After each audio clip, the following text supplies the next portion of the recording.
Islam, Islam, Islam, rising to my highest height. Allah, Father of the universe, Father of love, truth, peace, freedom, and justice. Allah is my protector, my guide, and my salvation by night and by day. Through his holy prophet, Drew Ali. Ameen. Rising to my highest height again, giving perfect praise to Allah, extending all honors to all the true and divine prophets, namely Jesus, Muhammad, Buddha, and Confucius. Last prophet in these days and times, the Honorable Prophet Noble Drew Ali. I want to extend further honors to the forerunner of the prophet, the harbinger, Marcus Mosiah Garvey, the founder and leader of the Universal Negro Improvement Association, who did indeed well in the nation. I want to extend further honors to the Moorish flag. It's the red flag with the 5-pointed green star in the center. Those 5 points representing the 5 highest principles known to man, being love, truth, peace, freedom, and justice. I want to extend further honors to all the ancestors known and unknown, to the Moorish Divine and National Movement, to the Moorish Holy Temple of Science, to the Royal Free and Sundry University Science of America, to the National Grand Sheikh Jelani Bey, to all the members, citizens, staff, officials, guests, etc. Grand Sheikh Hakeem, Islam, Islam, Islam. All right, Islam Moors. So, what I wanted to get into tonight, well, it's a few things, kind of. What we'll start with, however, let's see.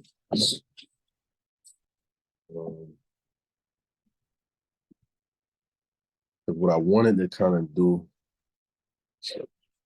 tonight was I wanted to go over, well, let's see. We'll save that for later. So what I wanted to go over was the Moorish connection to the Prophet Muhammad, right? So, you know, if you take a look at your 101s or you go through your 101s,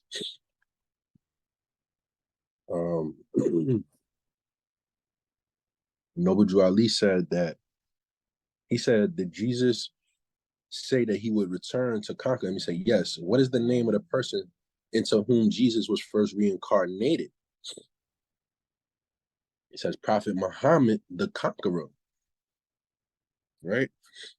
So when it comes to our 101s and our doctrine as Moorish Americans, you know, we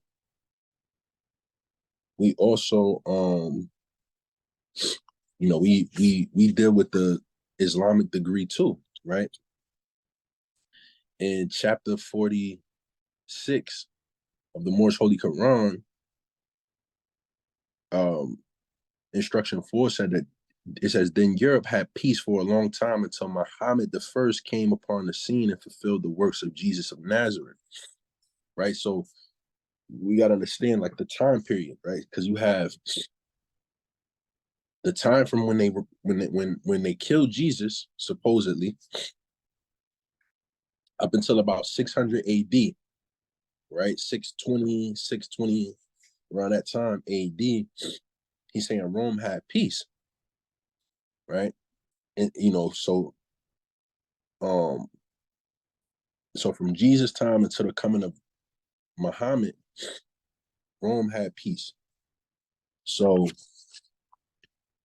what a lot of people don't know, though, especially Moors, is that we have a connection to Prophet Muhammad through the Prophet Noble Drew Ali. Does anybody know what they call those people that's connected to Prophet Muhammad?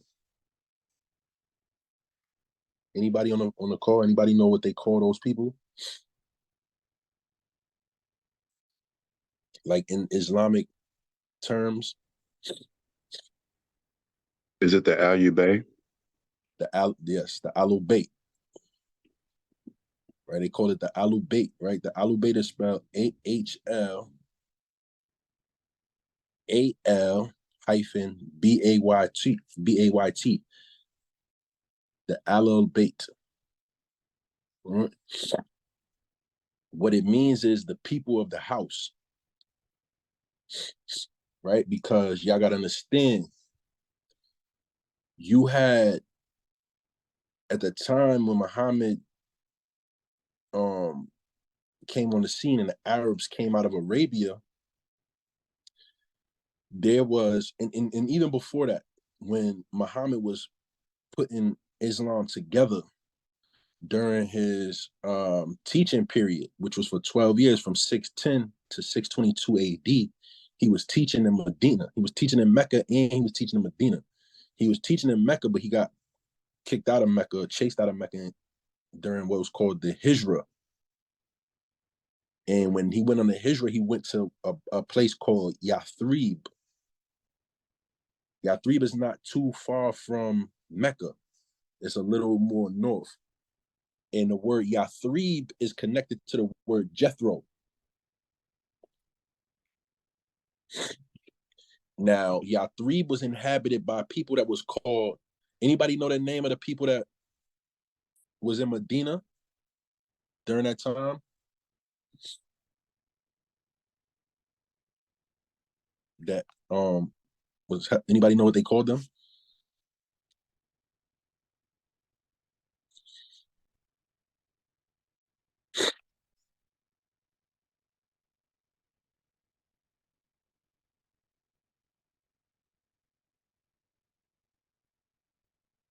They called the Ansar Allah, the helpers or aiders of Allah. Now, these Ansar, these were, anybody know who made up the Ansar? Who these people was made up of? Like what group of people made up the Ansar?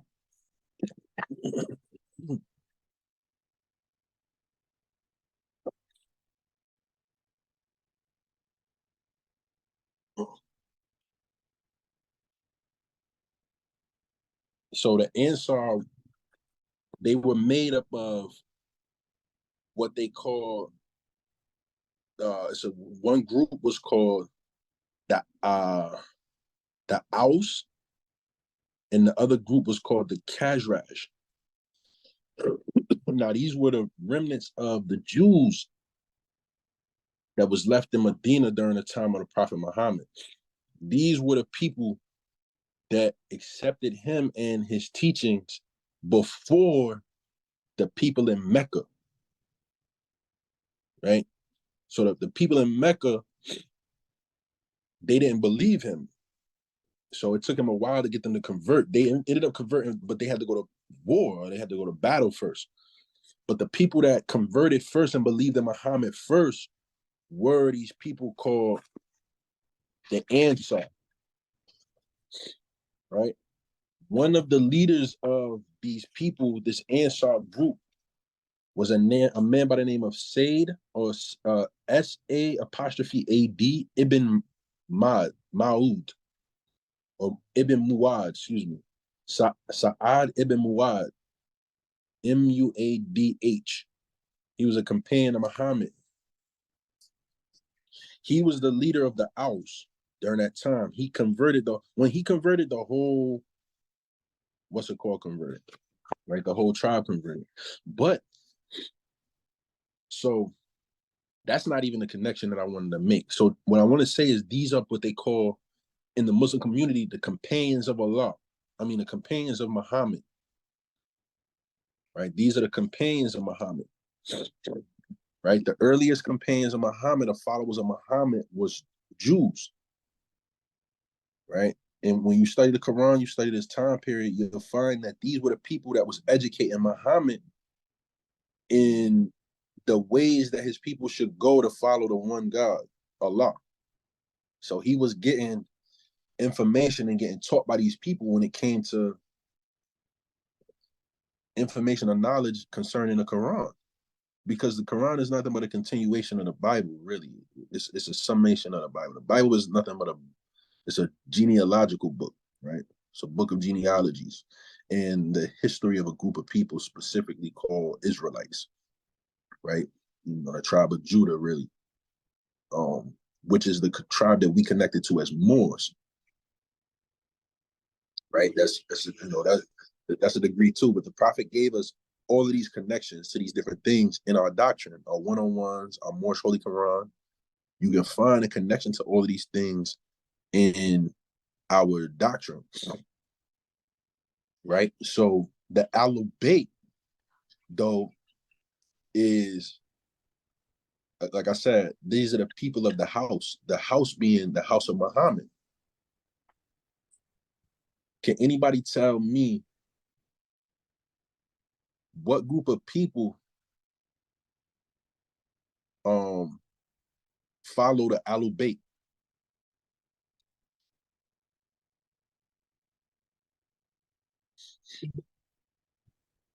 Shiite. Islam, Shiite.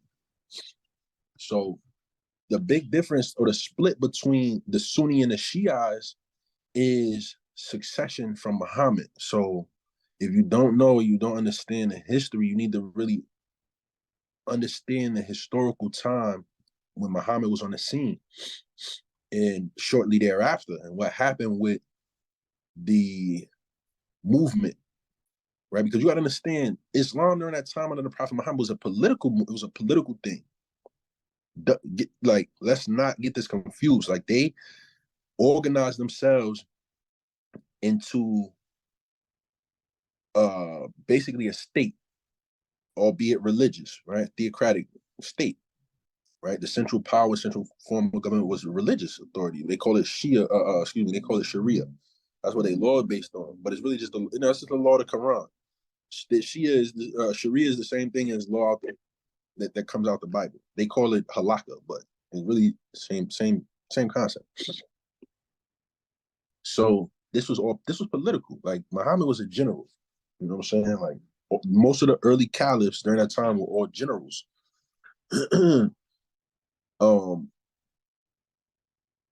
But when Muhammad died, he didn't appoint a successor, at least not openly. So the big argument was who was going to succeed him in leading the Muslims now, the Muslim community, right, or the Muslim nation or empire, really, because that's what it was. It was an empire, right? It was the Arab Empire, right? Let's not get it confused. You know, Muhammad unified Arabia. Umar, Uthman, Ali, Muawiyah, Marwan, and then, some of the other, those connected to the Prophet in other areas, continue the sultanate or continue the rulership of that empire, right? Because they took over who? The Persians and the Romans. The Mongols came in through Baghdad and destroyed later, and they almost made it to China. The Arabs almost conquered China. They was actually having negotiations with the Chinese, but had to get called back for a civil war that was going on in Arabia, right? So you had a split between Muhammad, and you had not between Muhammad, you had a split between Ali and uh who they call Abu Bakr. Now, Ali was the son-in-law and cousin of Prophet Muhammad, right? Because he married his Prophet Muhammad's daughter Fatima, right? And then you had Abu Bakr, right? Abu Bakr, who was part of what was called the Umayyad dynasty. I mean, the Umayyah clan, which was a clan that was part of the Quraysh, right? The Quraysh was the tribe that Muhammad was a part of. This was the tribe of people that mainly came up from Mecca to Medina to join. Well, these were the people that was in Mecca, Muhammad's town, that eventually converted, but they didn't convert first. So you got to understand, from the perspective of the power vacuum at that time, you had a group of people that was connected to Muhammad, right, through the Quraysh tribe, these Umayyad, right? And then you had the Ansar, right? These Jews from Medina that had accepted Prophet Muhammad ASAP from the jump. They was the first ones to accept Muhammad. His own people did not accept him. They actually went to war with him. Then he had to, he had to win, because y'all gotta understand something about Arabia. Mecca was a place where they did pilgrimage already. They was already doing pilgrimage once a year to Mecca, but it was to visit the Kaaba and the 365 idols.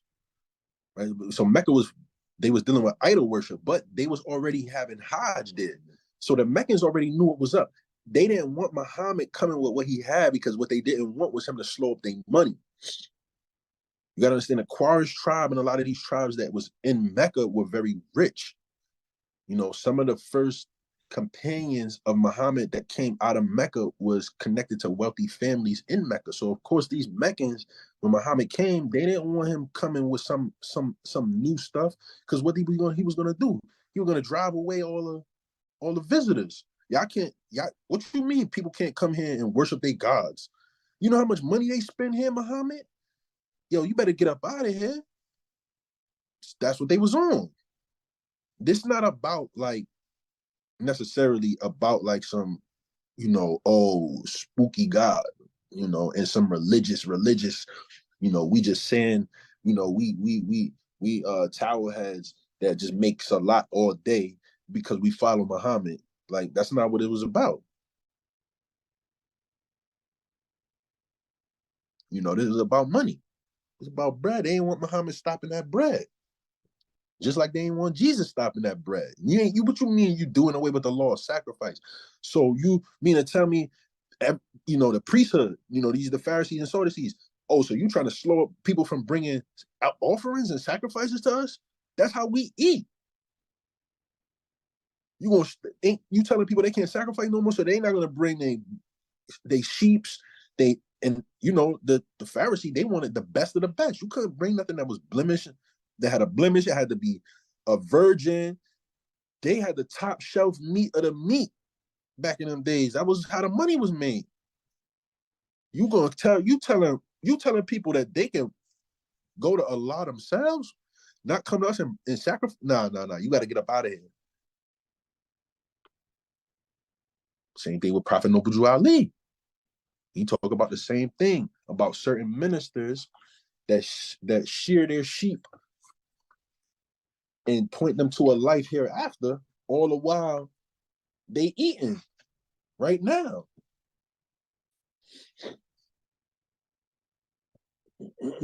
That's what the Prophet was on. That's what the Prophet said. Islam. So now we got this. There's this power shift.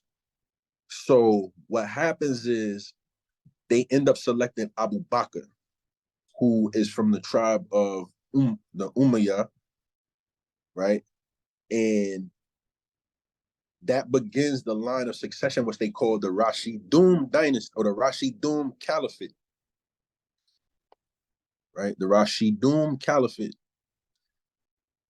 Now, the Sunnis was another group of people who didn't believe Abu Bakr should have been elected, because in Arabian, Semitic, and most of these traditions, Afro-Asiatic traditions, lineage passed down from the father, especially, well, not really ancient Arabia. Ancient Arabia, they used to honor the woman. So again, when you study the history of that time when they were spreading Islam in Arabia, that's what they was really up against. They was up against a lot of the Arabians that would worship a lot, and there was other ones too. It was a lot. It was the I forget what the exact name, but they were like mother goddesses of Mecca. It was like 3 of them. A lot was one of them, that had the top one. But they say Khalid ibn Walid killed a crazy dark-skinned woman that was supposed to be a lot in Mecca one time.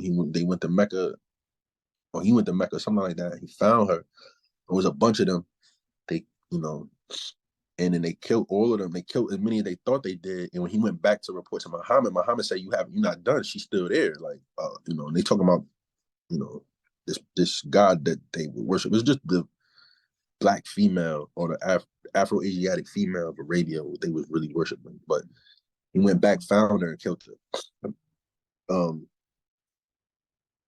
So again, you had this split, and those that eventually became Shias believed that Abu Bakr wasn't the next in line because it should have went through Muhammad's family line, which meant that it would have passed to Ali.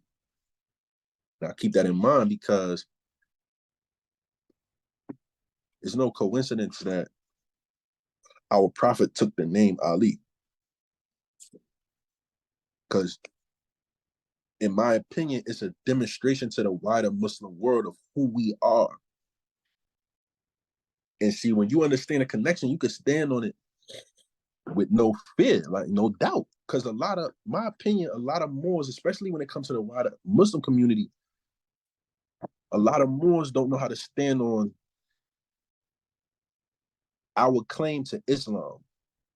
I seen a Moorish brother debate two Sunni Islamic pale Arab brothers, like they was pale, and but that's an indication of what a lot of people don't understand. Even with Hispanic people, very pale Middle Easterns and Arabs are the progeny of slavery. Eurasian, they foremothers and forefathers, pretty much their foremothers are Eurasian slaves, Slavic.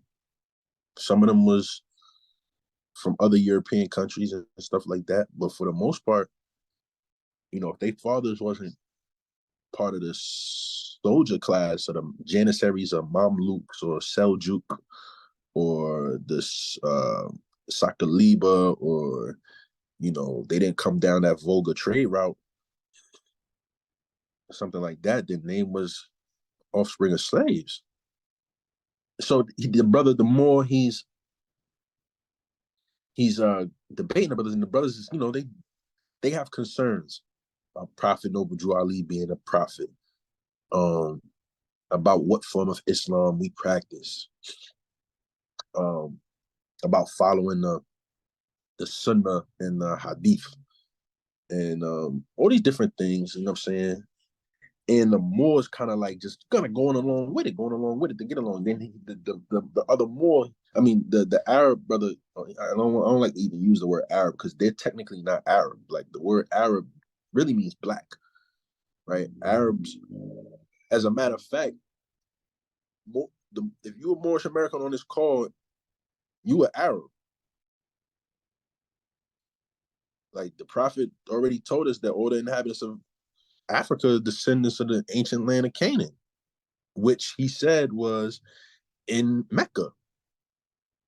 In the 101s, he give you that degree. Right? He said that where is the Garden of Eden? It's in the land of Canaan, in the city of Mecca. The land of Canaan in the city of Mecca. So Canaan is originally in Arabia. That's another degree to it. We'll dig into that soon too. But so Moors are Canaanites. I mean, Arabs. Well, we Canaanite too. We got so many different names that we was called at different points in time, but we descend from this particular area. So it's just funny watching Moors struggle with this genealogy, right? And our particular demonstration of Islam, right? Because you go to China, Islam is Chinese. You go to Europe, Islam is European. You go to Africa, Islam is African. Come to America, Islam should be Moorish, right? We are not Saudis. We not Wahhabis, because that's what they practice. They practice Wahhabism, Islam, right? And we not Salafi. We not Wahhabi. The closest thing to Islam that we that could connect us back to that time is probably is either Sufi or Marabout. That was heavy in West Africa, especially among the Moors, and especially among the Moors that we connect back to. It's a particular group, and I'm not saying that we all just connect back to this one group, but the Prophet gave us this, heat. And when you look them up and you study them, you'll see what type of Islam they was built on, what they came up on. Because again, all right, so back to the Ahlul Bayt. Right? Again, the Ahlul Bayt is the house of the people of the house that trace their lineage back to Muhammad through Ali and Fatima. So you gotta, so again, so this where now this might be what the Prophet Noble Drew Ali was talking about in the one-on-ones when he said, who is guarding the holy city of Mecca today to keep the unbelievers away? Angels. What is the modern name of those angels? Asiatics. Are the Moorish Americans any relation to those angels? Yes, we all have the same father and mother. So the Moorish Americans, we have a connection to the angels that's guarding the holy city of Mecca.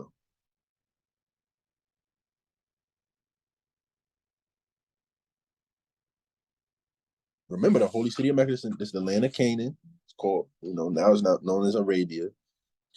And there's a specific family there too that trace their lineage back through the Ahlul Bayt as well. So we got the same father and mother being Fatima and Ali. Again, that's another reason why on the back of your one-on-ones, it says, and it's funny because the brother that was debating these pale Arabs, he quoted the one-on-one, but he skipped this part. He skipped the part where it says, he read it like this. He said the Moorish, because he's talking about the Holy Quran. He said, yeah, we follow the Quran, and I got this one, we got these one-on-ones, and on the back of it, it says this. And he quoted it, but he skipped the part. And I know why he skipped it, because most Moors are not confident enough in the genealogy and understand how to connect back to this. See, we can't be. One thing I do respect with is our Shia brothers and sisters, because they don't stand on the fact that they follow Ali, even in front of the Sunni. Again, most of us don't know anything about the history during that time, so we don't understand what was the conflict between the Sunnis and the Shias. What happened to the Ahlul Bayt, the true Ahlul Bayt? So it says the Moorish Holy Temple of Science deriving its power and authority from the great Quran of Muhammad to propagate the faith and extend the learning and the truth of the great Prophet of Ali in America. He said to extend the learning and truth of the great Prophet of Ali. So he talking about Prophet Muhammad, but he's saying of Ali. Why he put that in it and then made it all bold? Why he bold the name Ali? Because we follow the great, we follow Muhammad via this through the lineage of Ali.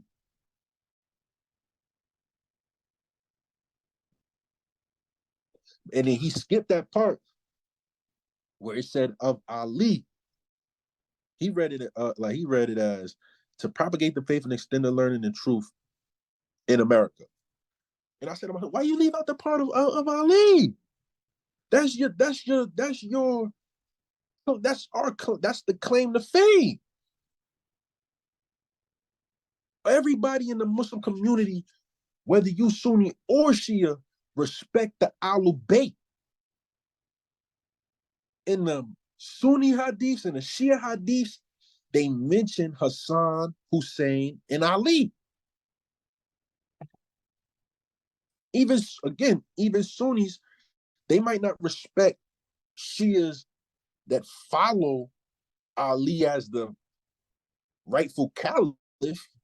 They might not believe in that demonstration, but they know for a fact that Ali was the closest in bloodline to Muhammad, and that his family is special.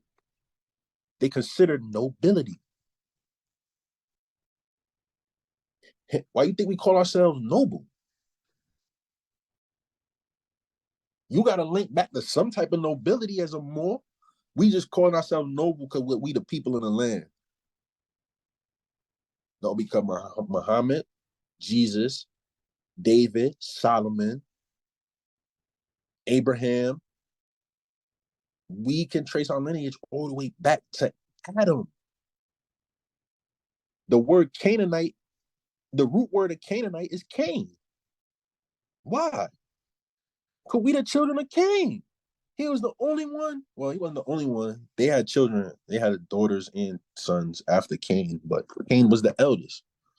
Slayed his brother, but what do you think happened to his bloodline? What do you think happened to his children? They just disappeared? No. Canaanites, Moabites, Kenites, Midianites, Judites, Benjamite. That's who we is. We all these people. We are the people of all the books, y'all. The Holy Quran is about us. The New Testament, probably like half of it's about us. It's about us and the Romans. The whole Old Testament about us. The Bhagavad Gita is about us. You know, Indian Christians claim that Jesus is from Krishna. They depict him as Krishna. His name is Krishna, Christ. It's like the same, but you know, that's another demonstration that go farther back too. But so the Ahlul Bayt, right? So now with us as Muslims, because I understood the Sunni demonstration.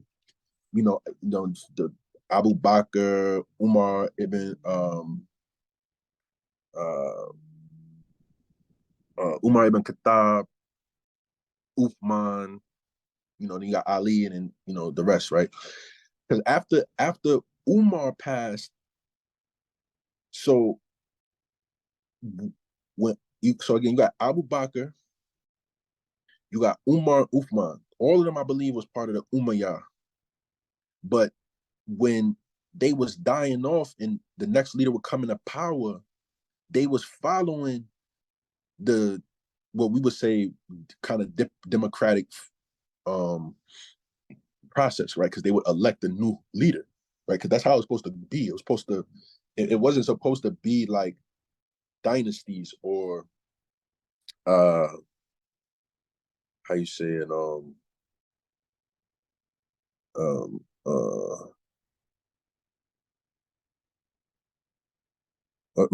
so it wasn't supposed to be like dynasty. It wasn't. Nothing was supposed to pass down hereditarily. You know, if you was, you know, part of Muhammad's family and the community voted for you, and you became caliph, then that was what it was. But it was people that outside of the Ahlul Bayt that if the Muslim community vote for you, you become the caliph, regardless of what.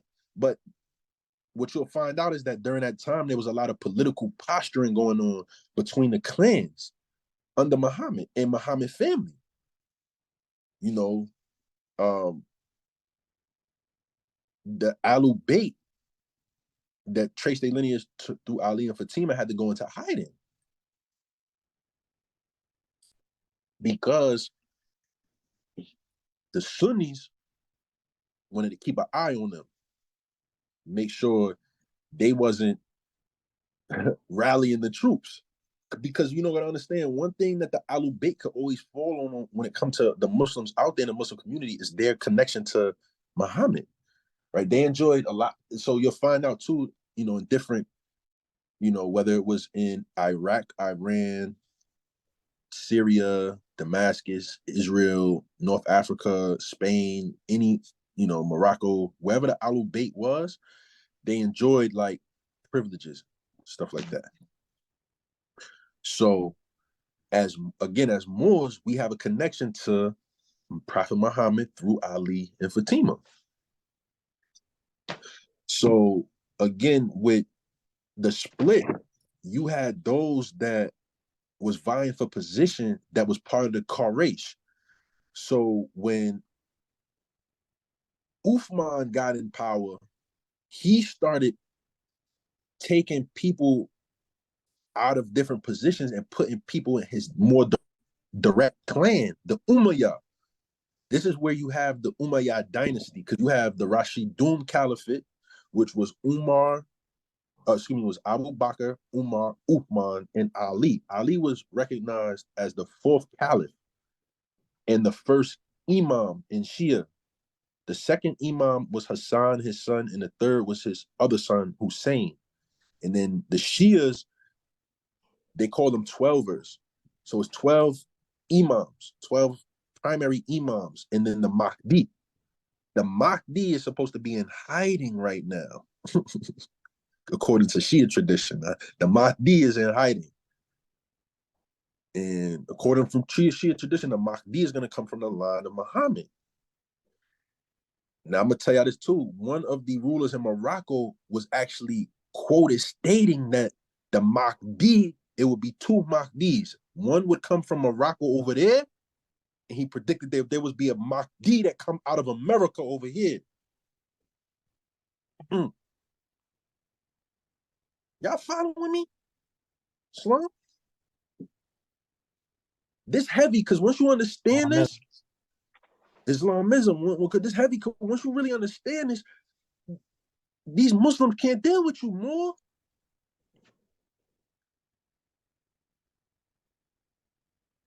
You can look at this and be like, look, we part of the Alu Bayt. I don't even know what you're talking about. we the ones got to set this thing straight.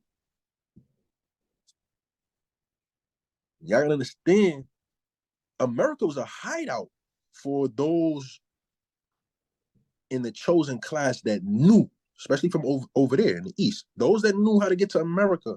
We've been getting to America for a long time.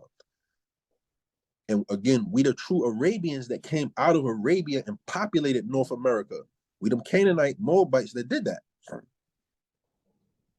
We were those Moabites. Because again, you got to read the prophet carefully. Right? Because he said in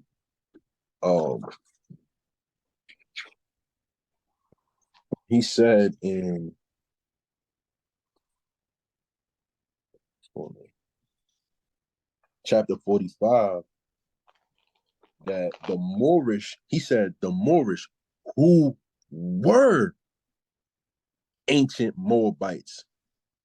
So we were those ancient Moabites. And he says, and the founders of the whole. So we were those ancient Moabites, and we the founders of the holy city of Mecca. So who was the founders of the holy city of Mecca? These were Arabs. So we them original Arabs that came out of the Holy Land, the holy land of Canaan, the Garden of Eden, and the Holy Land of Canaan in Mecca that populated North Africa. He told us descendants of Africa or descendants of the ancient Canaanites from the ancient land of Canaan, again, which he told us is in Arabia. And when you study, so y'all gotta follow Sister Dana Marnichi. If y'all not studying Sister Dana Marniche, you're doing yourself a disservice, because she deals with specifically, as well as a man by the name of Kamal Salibi. Kamal Salibi wrote a book called The Bible Came from Arabia. Because the problem is they can't find all of the tribal names and places, topographical places of these tribes in Jerusalem, in the Levant. They find some of them because you got to understand, we moved out of Arabia and into the Levant at a later time. And then, of course, we took those names with us. So you're going to find in these places, you're going to find certain biblical names, but they can't find all of them. But when you study Arabia, especially Yemen, Southern Arabia, which is what they call the Hadramat, right? In the Marib, the Hijaz, the Kahama area, The Tahama is the western coast of Arabia that spills into the Red Sea, right? Across from the Red Sea is what? Sudan, Eritrea, Somali, Egypt. These are all the same people from on both sides of the Red. You got to understand, Arabia, Yemen, and Somalia is like 10 miles away. You could see it from it's like the Straits of Gibraltar between Morocco and in Spain. It's like right there. So these are all the same people. You know what I'm saying? So okay, again, all right, so back to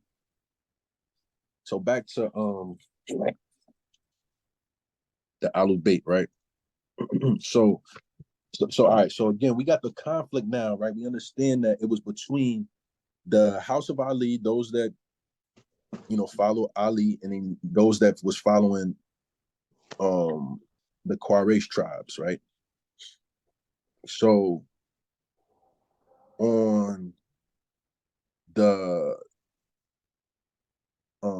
side with Muhammad, right, you have Ali and Fatima. They had two children, right? They said they had three, but one died during childbirth. She was during childbirth. The first child was named Hassan. The next one was named Hussein. They both was born in Medina. Now, another key too with this is that you're gonna notice that all of the family for Muhammad through Ali and Fatima were all born in Medina. Again, Medina used to be called what? What's the old name of Medina?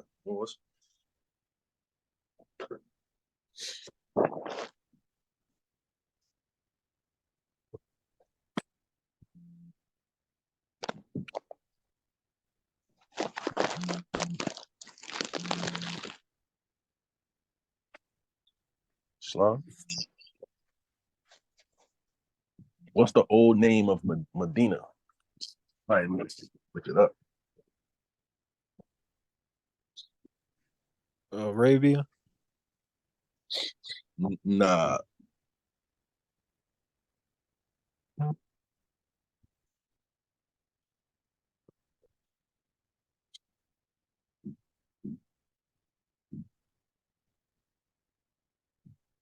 The first name of Medina was called Yathrib or Yathrib, which, what does Yathrib mean?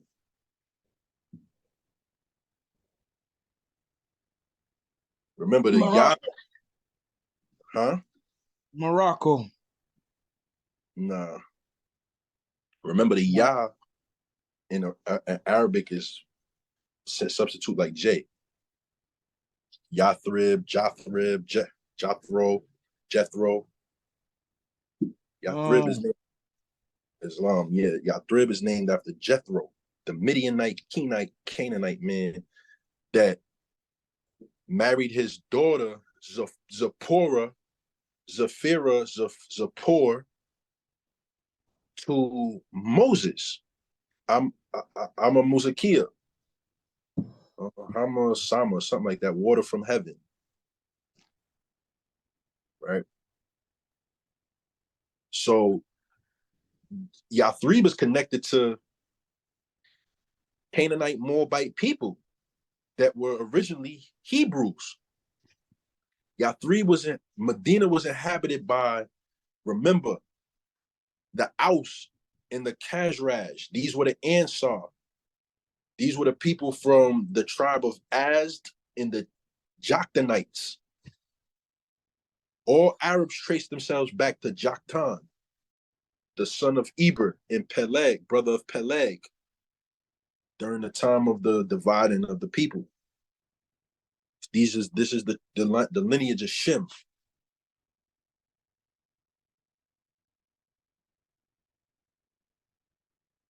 When you start, because we gotta study. You gotta study and know the biblical genealogies. If you don't know nothing, you gotta know that, because in Arabic tradition there is no Ham, Shem, and Japheth. It's really just Shem and the Hamathites, Canaanites, everybody that came out of Japheth and Ham are like kind of together, but they're named by Arabic tribal names. So you got to match the Arabic tribal names to the biblical tribal names, and then you kind of go from there as well. And it's a piece of the puzzle that's missing. They barely deal with biblical traditional history, but they definitely not dealing with Arabic, especially medieval history. But this was the time when most people was writing about these Arab people. There was a lot of scientific knowledge and expansion, exploration going on during the time when these Arabs was running the empire. So you had a lot of people that wrote about them and wrote things on them. So another thing you got to understand too about this time is that the Arabs had a lot of slaves and concubines. They was taking concubines from Eurasia, right? The Balkans, the Volga trade route, right? Because we would do trade, the Arabs, and eventually once we became Islamic, the Muslims, we would do trade with the Khazars, right? The Khazarians, right? They controlled the European slave routes from Rome into Byzantine and up, north. It was them and another people called the Rus. The Rus are the Russians. They all Vikings though. They Varangians, what they called them, Varangians. So we did business with them, but they would bring us European slaves, and Arabs were known for taking European concubines. It is what it is. So what you'll figure and find out is that a lot of the Ahlul Bayt on the Sunni side, right, those that try to claim lineage to Muhammad through his extended family, and that's not really the Ahlul Bayt, right? The Ahlul Bayt is the direct lineage to Muhammad. Because Muhammad had uncles. So the Abbasids, right, the Abbasid Caliphate, the Abbasids were from the line of Muhammad's uncle, Ibn al-Abbas. So you see, this was a family squabble. This been about, see, when the Europeans, when these pale descendants of these slaves from our family over there, when they came to power, and whether it's in Islam, whether it's with the Hebrew degree, the Jewish degree, or the Christian degree, because Christianity, the Coptic people, these are Egyptians that adopted and were early followers of Christ. These were Arabs. These were dark-skinned people. But when they get a hold of our doctrines, they will push us out and make themselves look like they had us as slaves. Now, don't get me wrong. There was descendants from African concubines, specifically on the line of Ali. Most of the children that came from the house of Ali was born of Berber women. It was deliberate too, that these sons that came from Hassan and Hussein were all born in Medina from Berber mothers, Moorish mothers, from North Africa, Moors.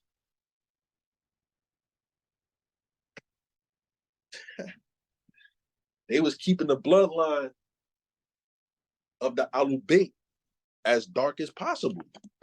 And this is not something new. From all the prophets, whether it was Abraham, he married a dark-skinned woman, Keturah and Hagar. And even Sarah was dark-skinned. We're not going to play that game because so this is why I say you got to study Sister Dana Marniche, because she breaks down how even the side of Japheth is not dealing with Europeans. Japheth was a Moor too. They all came from Noah. She break down how Japheth, Gog, Magog, these are not, or at least early on, these are not dealing with Europeans. Eventually, when we came into contact with these pale peoples, because they're not in the book necessarily, we called them sometimes by our tribal names, and then sometimes they identified by our tribal names. So eventually they became certain identified with certain peoples in Russia and up north, but these were just people that was in northern Arabia. When they talk about the north and the south and and they describing these in place names again, because you gotta switch your perspective from thinking about the Bible as being in the Levant. The people of the Bible got to the Levant area after. You know, the New Testament deals with the Levant area, what we now know as Palestine, Israel. The Old Testament dealt in Arabia. These are all Arabian peoples, right? So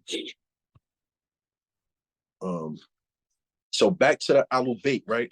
Again, those in the line from Ali and Fatima, they were all born in Medina, and the majority of them all had Berber mothers. Remember the word Berber.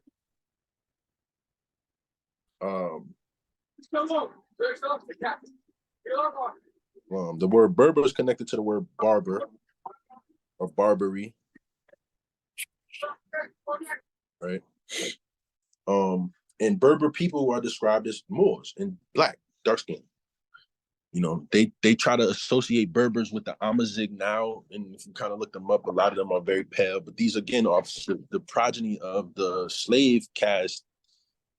You know, in Arabic tradition, most slaves were considered white. Like if you was like pale skin or light skin, you were looked at as a descendant of a slave. Like it wasn't even a question. Like it was rare to have black people as slaves or concubines and servants and stuff like that. Although they did have them in Arabia.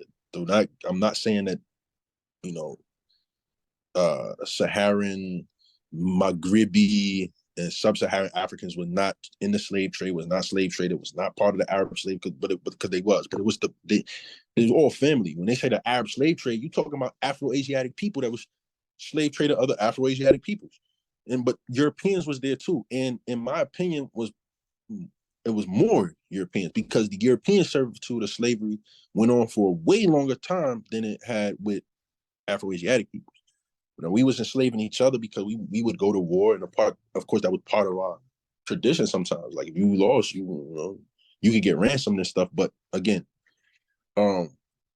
so Hassan, right, which was the first son of Ali and Fatima.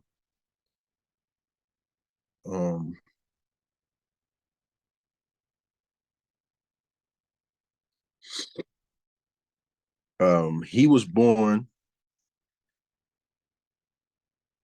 in 625 AD, right? And again, he was the first to accept Islam. He was from the Quraysh tribe, just like Muhammad. And he was a chief of the Banu Hashim. So that's the tribe or the clan that Muhammad come from. He's part of the Banu Hashim of the Quraysh, who the Quraysh are Cottonites. They descend from Joktan. There's more tribes like that's in between, but that's what you need to know. Joktan, brother of Peleg, son of Shem, related to Eber, the first Hebrew. I'm not gonna really get into too much of his life. It's really a long story with him, because he suffered a lot. You know, he was a very humble dude. Would take you to war though. You know, he wasn't no pushover. He was more lighthearted, like Hassan. Hassan was like, they were more compassionate. Hussein was a little more. No.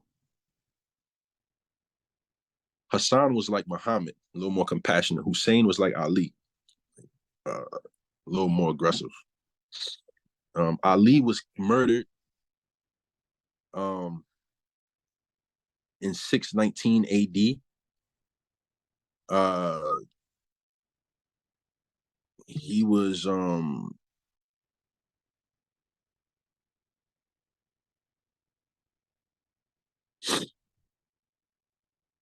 uh he was attacked by oh dang, that's why I'm looking at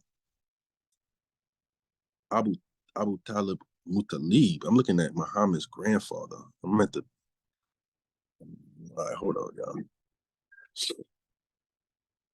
Because I'm like, well,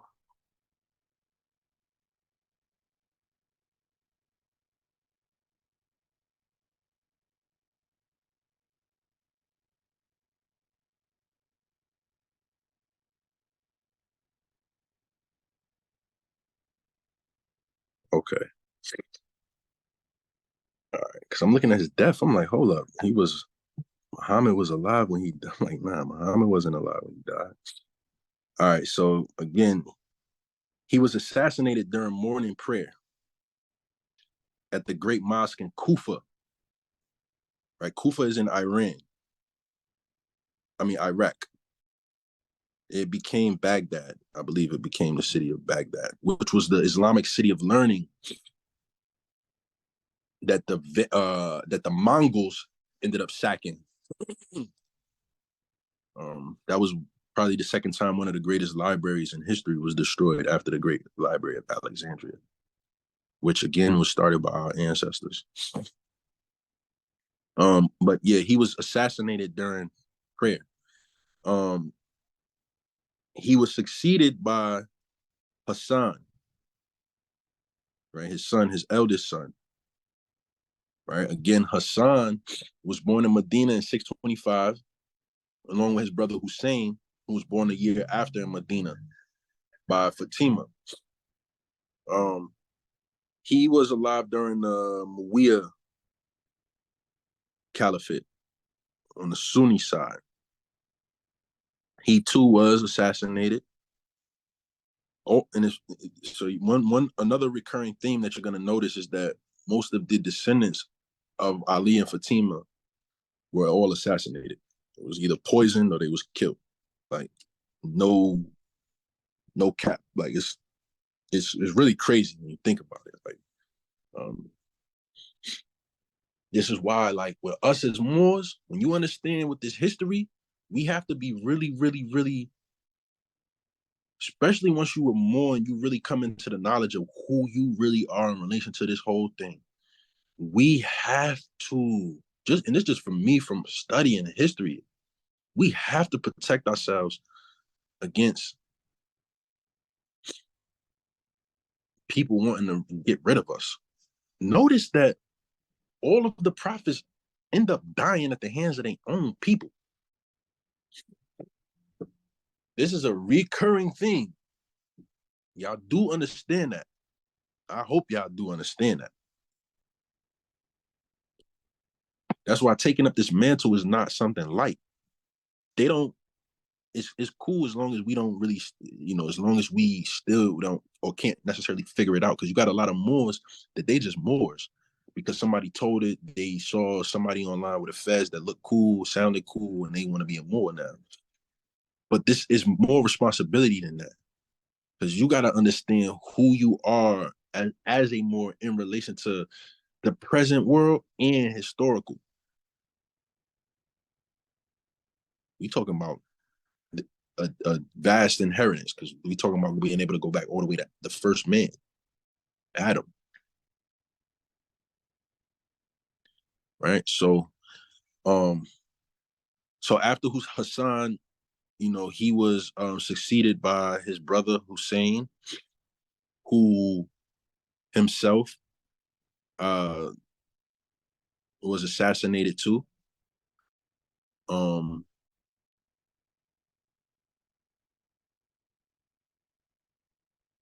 Yeah. Now, there was one of them. I gotta figure out which one of the descendants was described as being very black. And all of them was, again, they always dark skinned, but they really try to hide what we look like. So after Hassan and Hussein, he was succeeded by Ali Zain al Abidin. Abidin. Abidin. Now, and Abidin may even have an allusion to the word Abiyad. Abiyad means dark. Right. So it may be alluding to him being dark. Now, Ali Zain,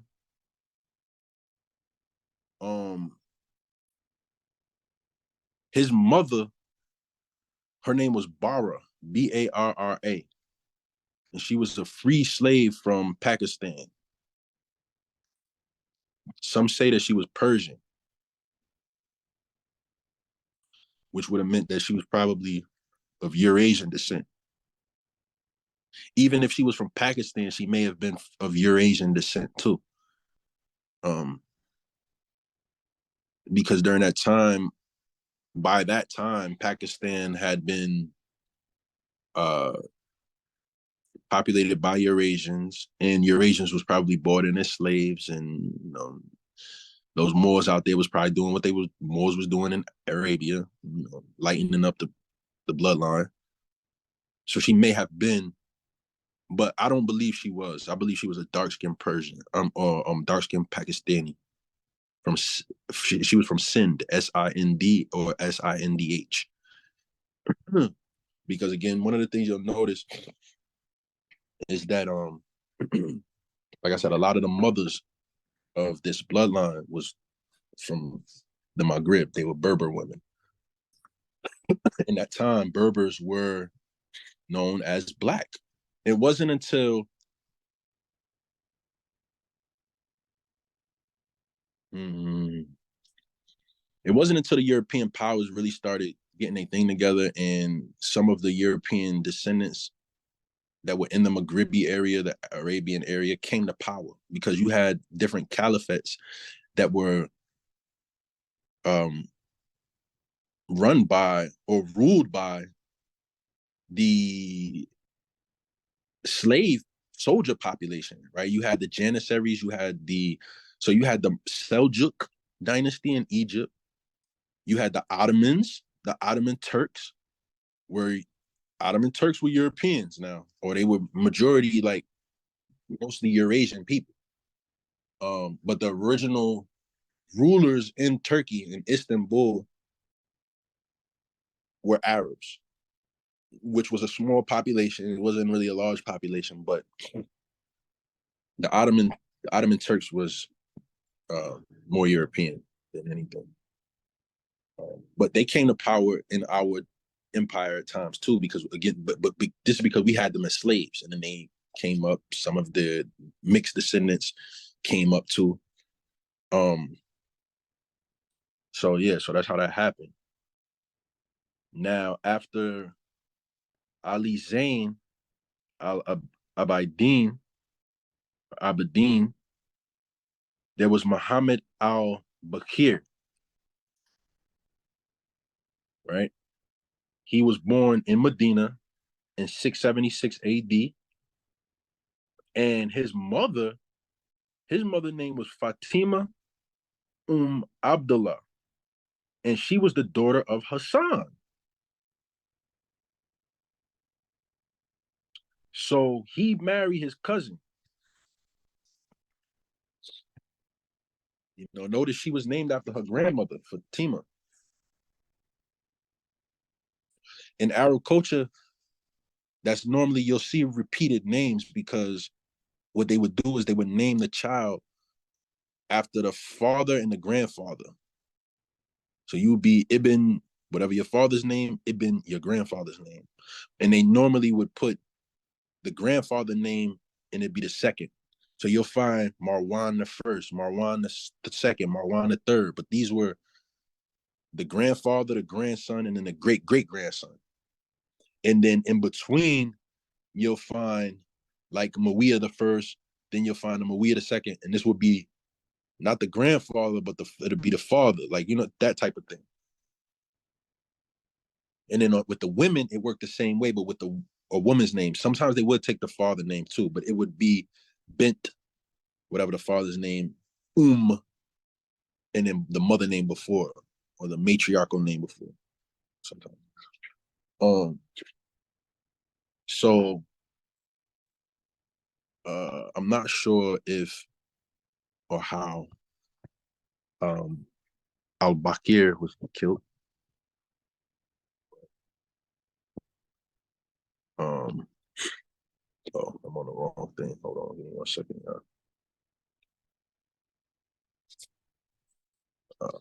Let's see. Islam to the Moors. Happy Holy Day. Islam, more happy holy day to you too. Thanks for having me.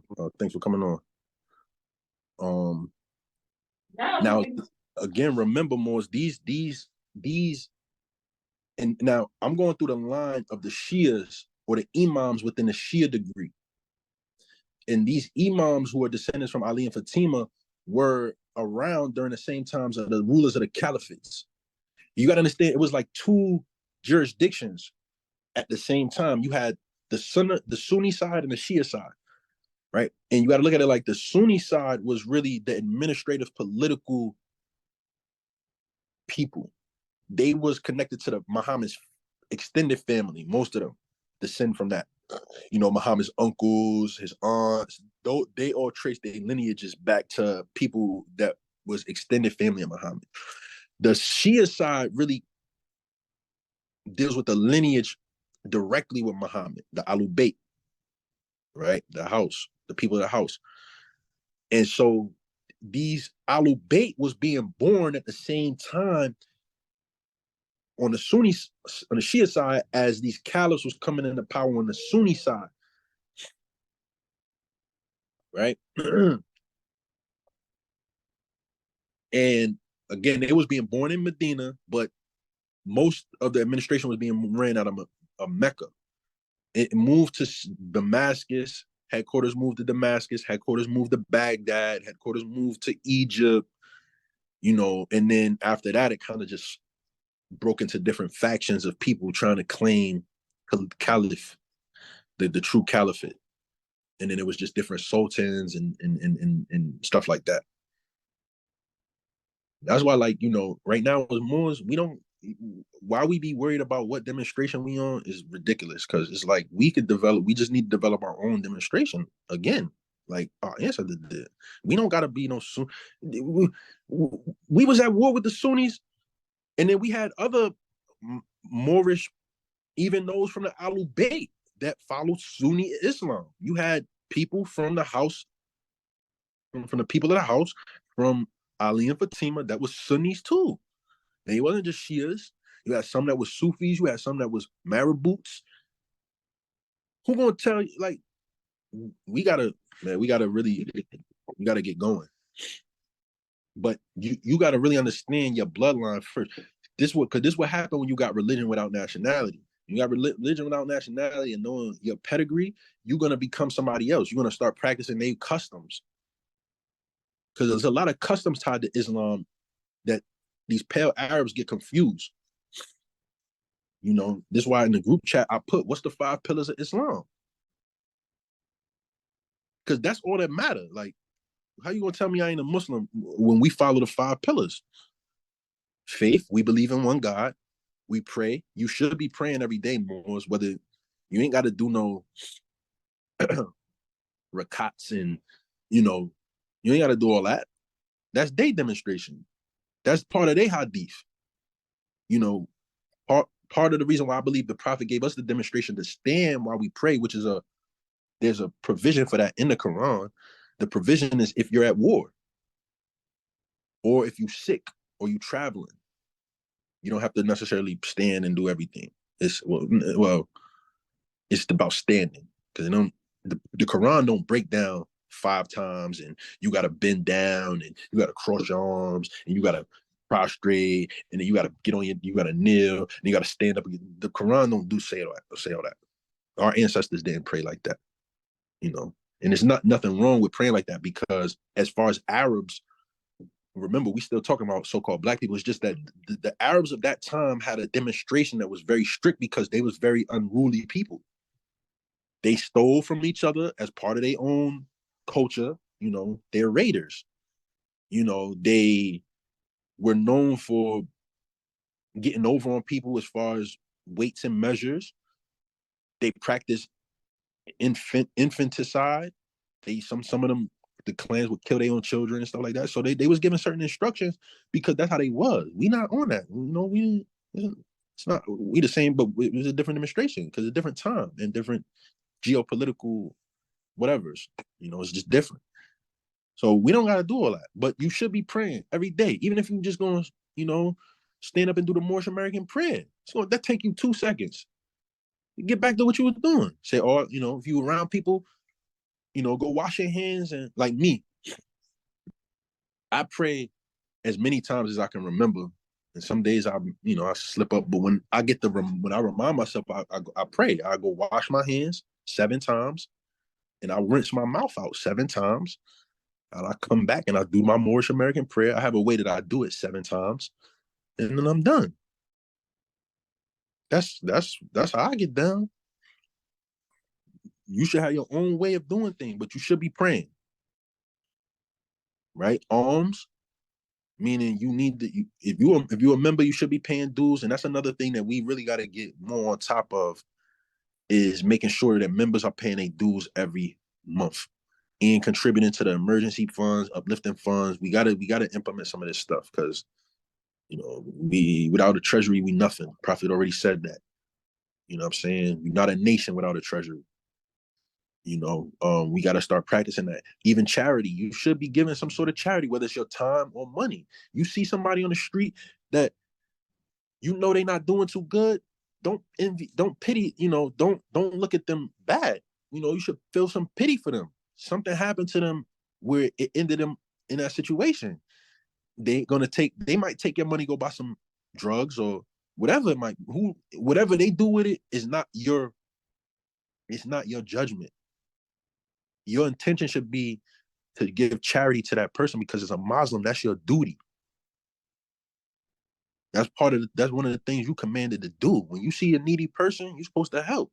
That's a degree in another demonstration that we deal with too as Moors. You know, making sure you help your brother.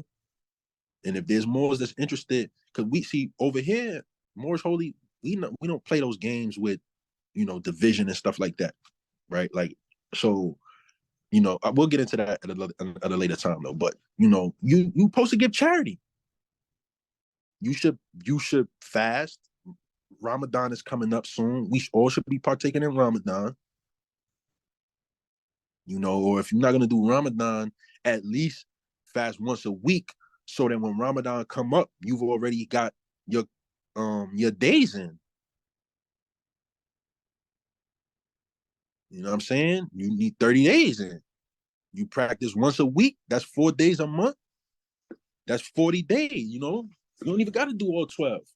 You know, do like 9, 8 months of fasting. You got your whole Ramadan in. And pilgrimage. You know, this is another reason why we need to set up a date for convention. Because every year you're supposed to perform a Hajj. Convention is Hajj. Now, we don't, you know, you got to go to Mecca and circumambulate the Kaaba 7 times and all of it. No. The reason why they go to Mecca is because Mecca always had a pilgrimage and people always went to Mecca to spend money. They don't want nobody slowing up their money in Mecca. That's why you want you to Hajj in Mecca, not the demonstration though. So again, this is why you know, y'all got to make these calls.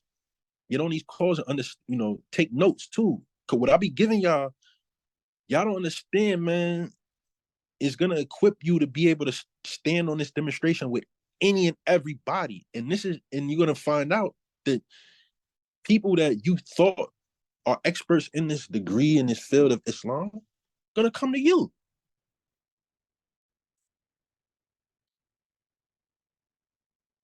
And this gonna come easy to y'all.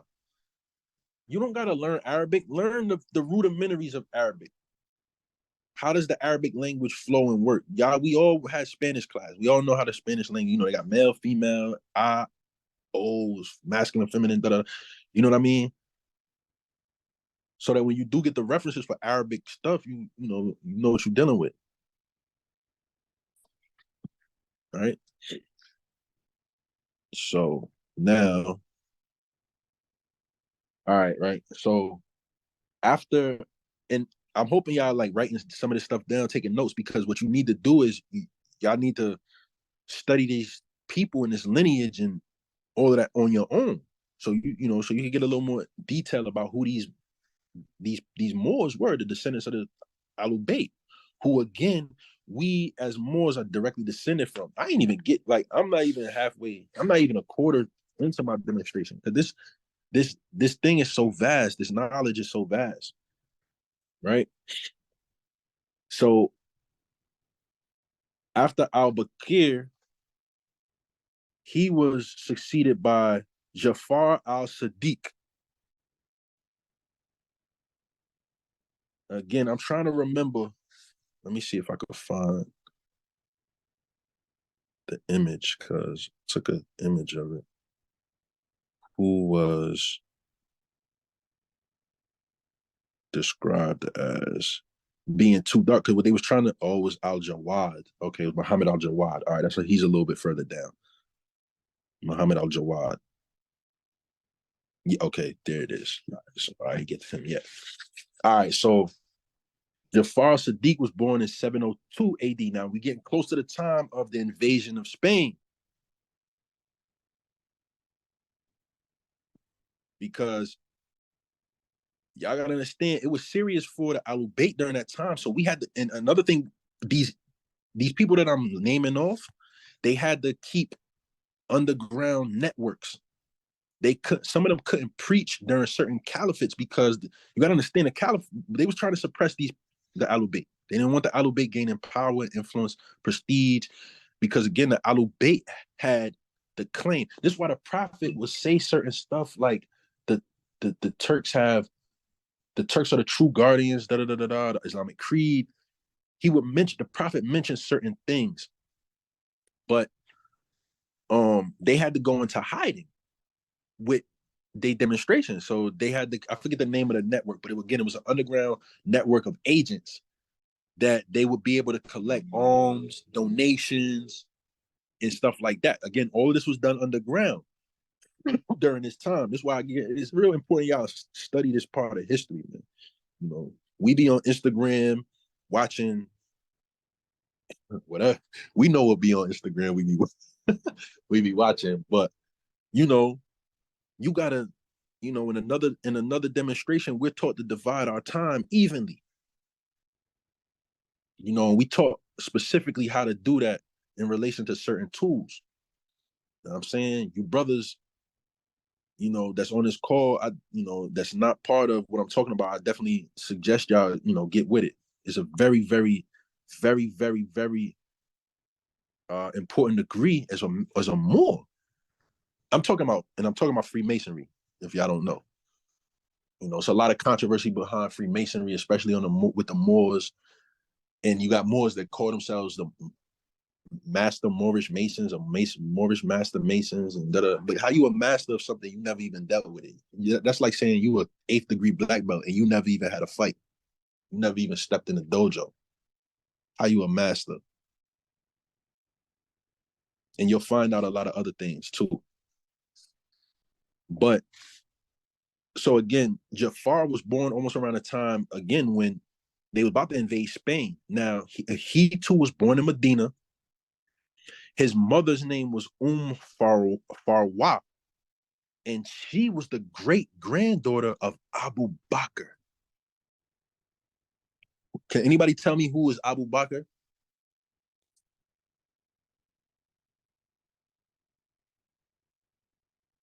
See who's paying attention.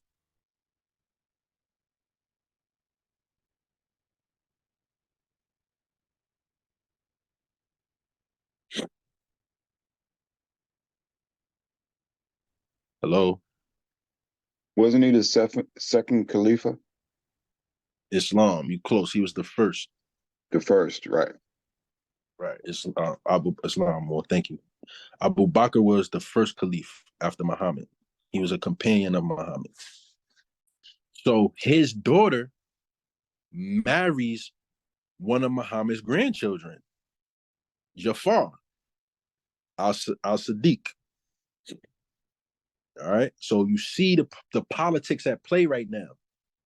You got the first. So again, his name is cemented as the first caliph. So he has weight. So what does he do? He marries his daughter, or one of his children, his grandchildren married a daughter through him, because she was his great granddaughter. So and Abu Bakr died a long time ago. Prior to that, he died within like the first year or two within his caliphate. He was murdered. And again, during that time, there was a lot of politics, and so we get on the European about fratricide. Everybody know what fratricide is, right? Fratricide is, the killing of your own family for power. That went on with Arabs and us all day long. When you study the medieval Arabic historic episode, it reads like a Greek mythology, even worse, actually. And you got to understand, the Greeks actually got their gods from us. We are their gods. So when you read these Greek stories, these are nothing more than the episodes of war between us. We are the Athenians, the Olympians, because we ran circles around them. You think they didn't, you know what I'm saying? So that was the politics at play then. So you see where Abu Bakr, he's trying to, or he did successfully tie himself into, just like a roof or some of these other, biblical narratives and stuff like that, tied himself into the Ahlul Bayt. He tied himself directly into Muhammad's family through his great-granddaughter. Now, after after al-Sadiq, there was kind of like a split. This is where you have the Shia side of the Ismailis and then the Twelvers, right? It was already like a Twelver type thing, movement or type situation going on up until this point. They had to define it as the 12. It was defined as that because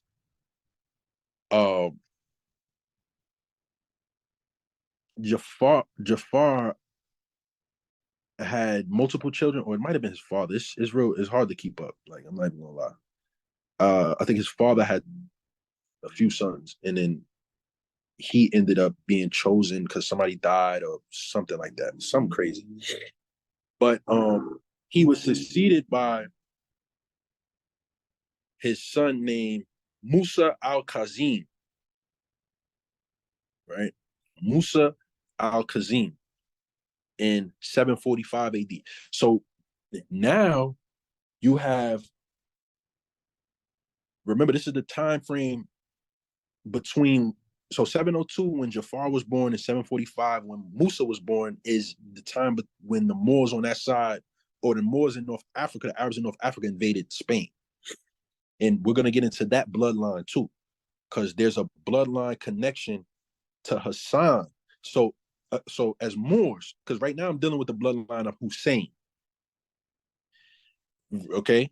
And y'all got to understand the bloodline of Hussein is dealing with the Arabian side, Medina, that side. The bloodline of Hassan, when we get to Hassan, we're dealing with the bloodline in Morocco. So as Moors, what you need to take from that is that we trace our bloodline back through Hassan, not Hussein. Now, there may be some mixture there, because we've always mixed with each other. Pause, but I say that lightly because you got to understand the European got the concept of marrying off cousin to cousin and, keeping it within a family from us because we wanted to tie the political lines, and we wanted to keep the bloodline strong so that nobody else could come in and lay claim to the inheritance and stuff like that. Because you got to understand what was going on back then was a lot of those that started to come up and lay claim to the caliphate and the Ahlul Bayt and, connection to the family was descendants of Eurasian slaves. Most of their mothers was slave women from Eurasia. They was not part of the chosen family. which means you connected to the book. That's why in the Quran it talks about people of the book, meaning the extended family. And not for nothing, Muhammad even himself said that Islam was for the red and the black. In Arabic tradition, Europeans was not described as white. They was described as red. Aswad? I think that's what it is. It might not be Aswad. I'm still learning the language. But when they used the term white, it was meant to describe something like our demonstration. The Prophet he gave it to us. White meant purity of God. And in terms of complexion, it meant somebody with very uniform, clear skin. Like your skin was just one shape, one gloss. Like you had, like if you notice a very dark skinned woman, even certain very pale people, like you will notice certain pale people that are like almost milky white. Like the man who killed Umar ibn Khattab, who was the second caliph after Abu Bakr, his name was Lulu. He was a slave named Lulu. Lulu in Arabic means pearl. And his name was Abu Lulu, of father of pearl, right? His daughter's name was Lulu, I think. But he was described as Lulu because he was pale, he was white. You'll find that too in the Arab. That's why I say you got to study the Arabic, because when you look at a lot of the biblical or the Arabic companions of Muhammad and those that was part of the early Islamic expansion, their description of who they were is normally tied to their name. So again, even with Ali Zain al-Abidin, Abidin is a play on the word Abiyad, which Abiyad means brown, dark brown. You know? So that's how they would kind of play on words and stuff like that. So again, I'm dealing with Hussein lineage. Hussein was the younger son.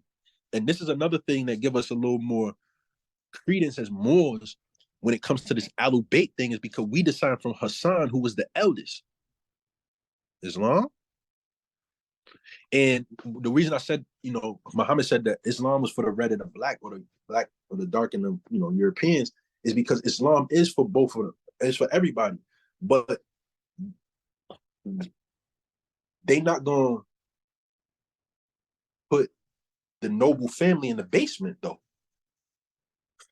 Y'all not going to keep the noble side of the family in the basement while y'all sit upstairs at the dining room table eating. That's what Noble Drew Ali came to reestablish. That's why he said this is the uniting of the Holy Quran.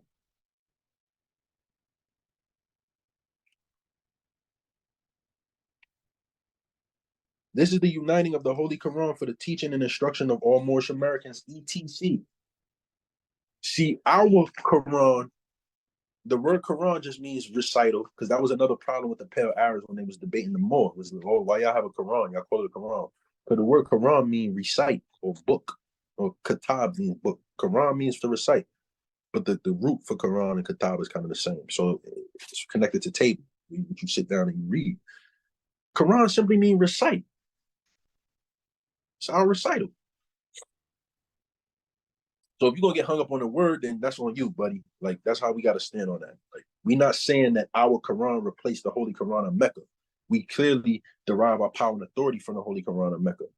But we not Arabians of that time. So the Prophet gave us a demonstration that we would recognize for our time. Right. So again, we dealing with Hussein, the younger of the lineage.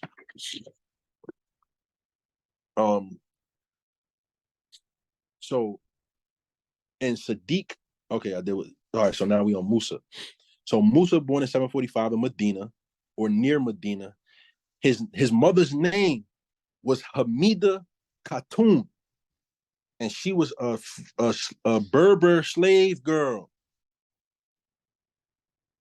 His mother was a Berber slave girl, and her name was Hamida. The word Hamida, the root of the word Hamida is ham.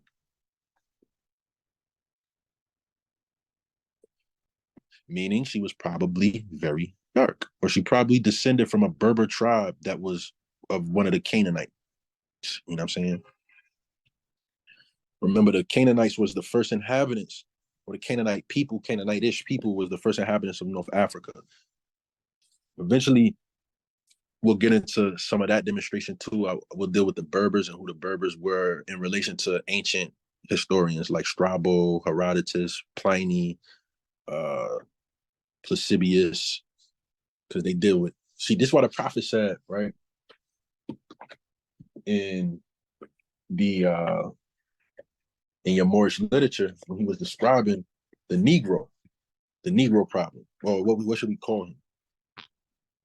Right?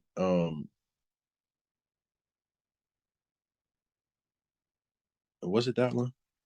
Oh yeah, he said probably 2 hours in an up-to-date library would serve to relieve the strain of our men of letters for trying to figure out who we are.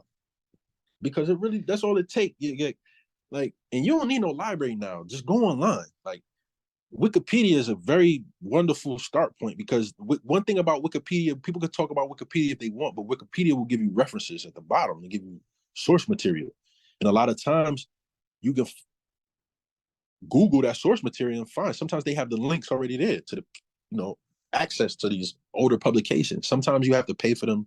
Sometimes it'd be free, but like most of it you can find for free. You just got to dig around. And you'll find these old writings and you'll find descriptions of who these people was. And you look them up and you'll find you could connect them back to the Canaanites and the Phoenicians and the Punics. The word Punic means Phoenician. Punic is the Greek word for Phoenic, or Punic, which means purple dye, which the Phoenicians were Canaanites. Like, it's not, this whole thing is not that hard to put together, but you got to have a reference point and a starting point. This is what the prophet gave us, a reference point. So after Musa, we have Ali al-Rida, right? Ali al-Rida. He was born in 766 AD in Medina. Oh, what I wanted to say. Oh, well, we'll get to that side too, because I wanted to say that, keep in mind the time period between 702 and 745 or 711, because even though we run it through Hussein's lineage, on the other side during that time in Morocco, we have Hassan lineage going on, because the Ahlul Bayt. Now, who was it? Oh man.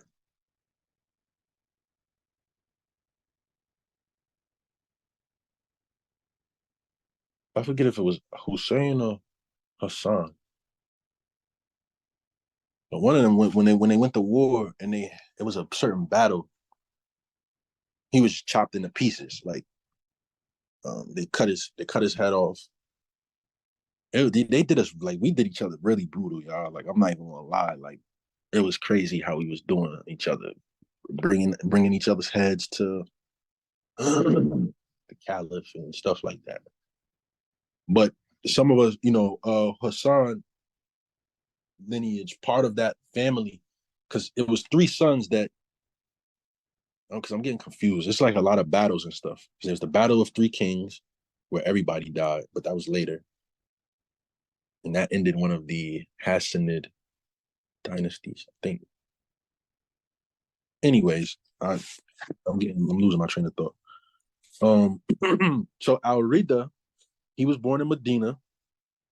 His mother's name was Najma, or some people say Tuktam, Tuktam, or Najma, Najma. And she was a freed Berber slave girl. So again, look, just pay attention to the theme. These Arab Moors from the line of Hussein, most of their mothers were Berbers. And where did Hassan go? Hassan lineage went into the Maghrib. So you have one side of the family that was already in the Maghrib, and you had another side of the family that was taking women from the Maghrib to keep the bloodline going.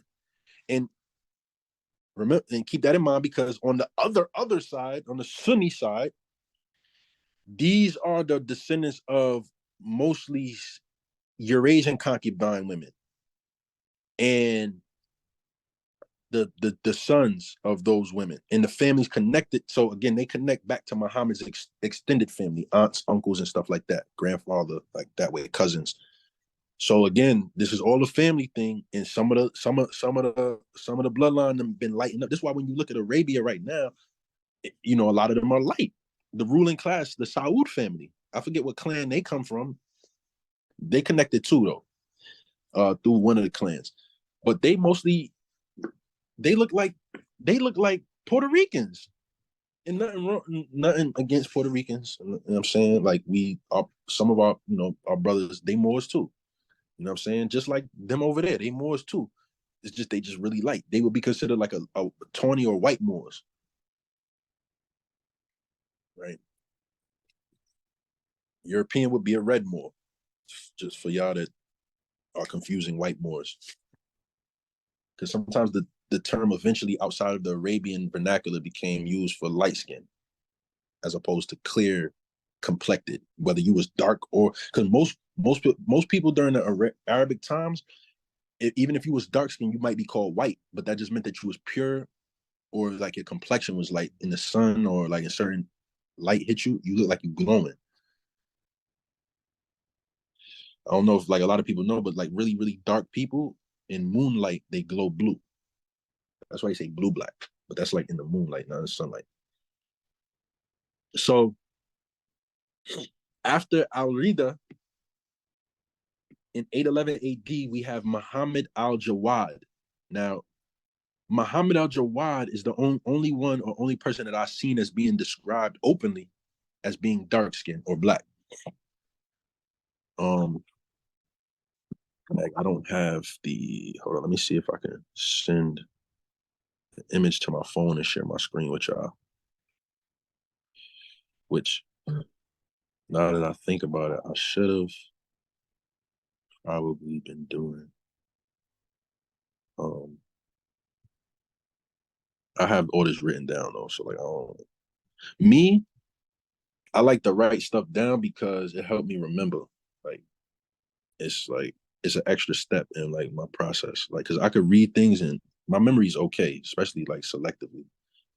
Um, I might not remember what I ate yesterday, but I could tell you like what I studied and stuff. But like writing it down helps.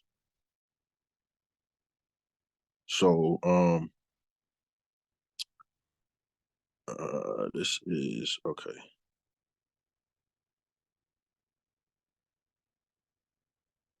All right, yeah. So Al-Rida, he was born in Medina. Oh, excuse me, Al-Jawad, Muhammad Al-Jawad.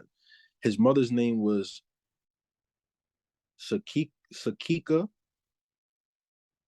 It was either Sakika, Sakika, Dura, Durra, or Kazuram, which is Khayzuran, Kazuran. She was a free slave girl from Nubia.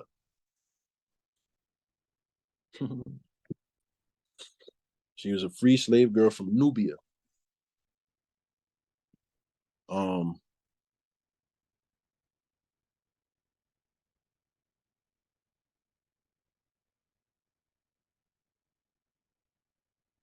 and Jawad, right? One day,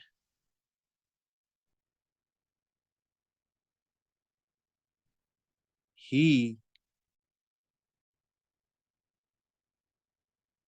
so one day, right? It says that he was summoned to Baghdad in 819, right? He was really young. So he was barely 10. Because when his father died, and you'll notice this is a theme too. A lot of this lineage, they died very early, within their 20s or 30s, mostly within their 20s. And then their sons would inherit the thrones very well. They would inherit the imam, because in Sunni, in Shia Islam, these are the imams. They call them imams instead of caliphs. So these imams, they would take the quote unquote throne or seat of power very early. And when you study this, it reads something like out of the medieval knights, because like the way they was getting killed after the wars and stuff, and they was getting murdered, they was getting poisoned. Right? And it's just weird, man, because most of the poisoning was coming from their wives. Certain wives, not all of the wives, because so you got to understand too, Arabs married a lot of women. So all these men that I'm naming right now had more than at least 10 women or wives. Some of the wives bore them children, others didn't. The ones that didn't bear them children normally were the ones that ended up being accused of killing them or poisoning them. So, just for historical future reference, if you end up with multiple wives, watch the ones that don't have your kids. Moors. Islam? Because there may come a time when, oh man, I just lost one of the, oh man, buttons on the, sheesh, man.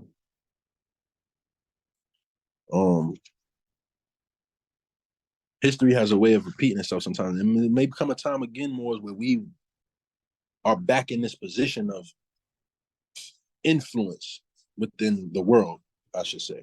And how you or our children or our sons and daughters position themselves is going to be really important. Meaning who they marry and have continued their bloodlines is going to be very important. It's not much. They don't mean much now. Like, don't get me wrong, because I have a tendency to kind of read history sometimes and be like right in the thick of things, and then you come back to reality. It's like stuff ain't the same. You know what I'm saying?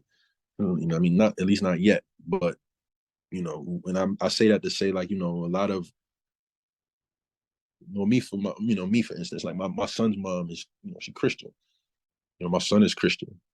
He follows his mother ways. Hopefully one day, from seeing my demonstration when he become old enough, and I tell him things too. I don't force it on him though. Like I tell him, we not black, we Moors.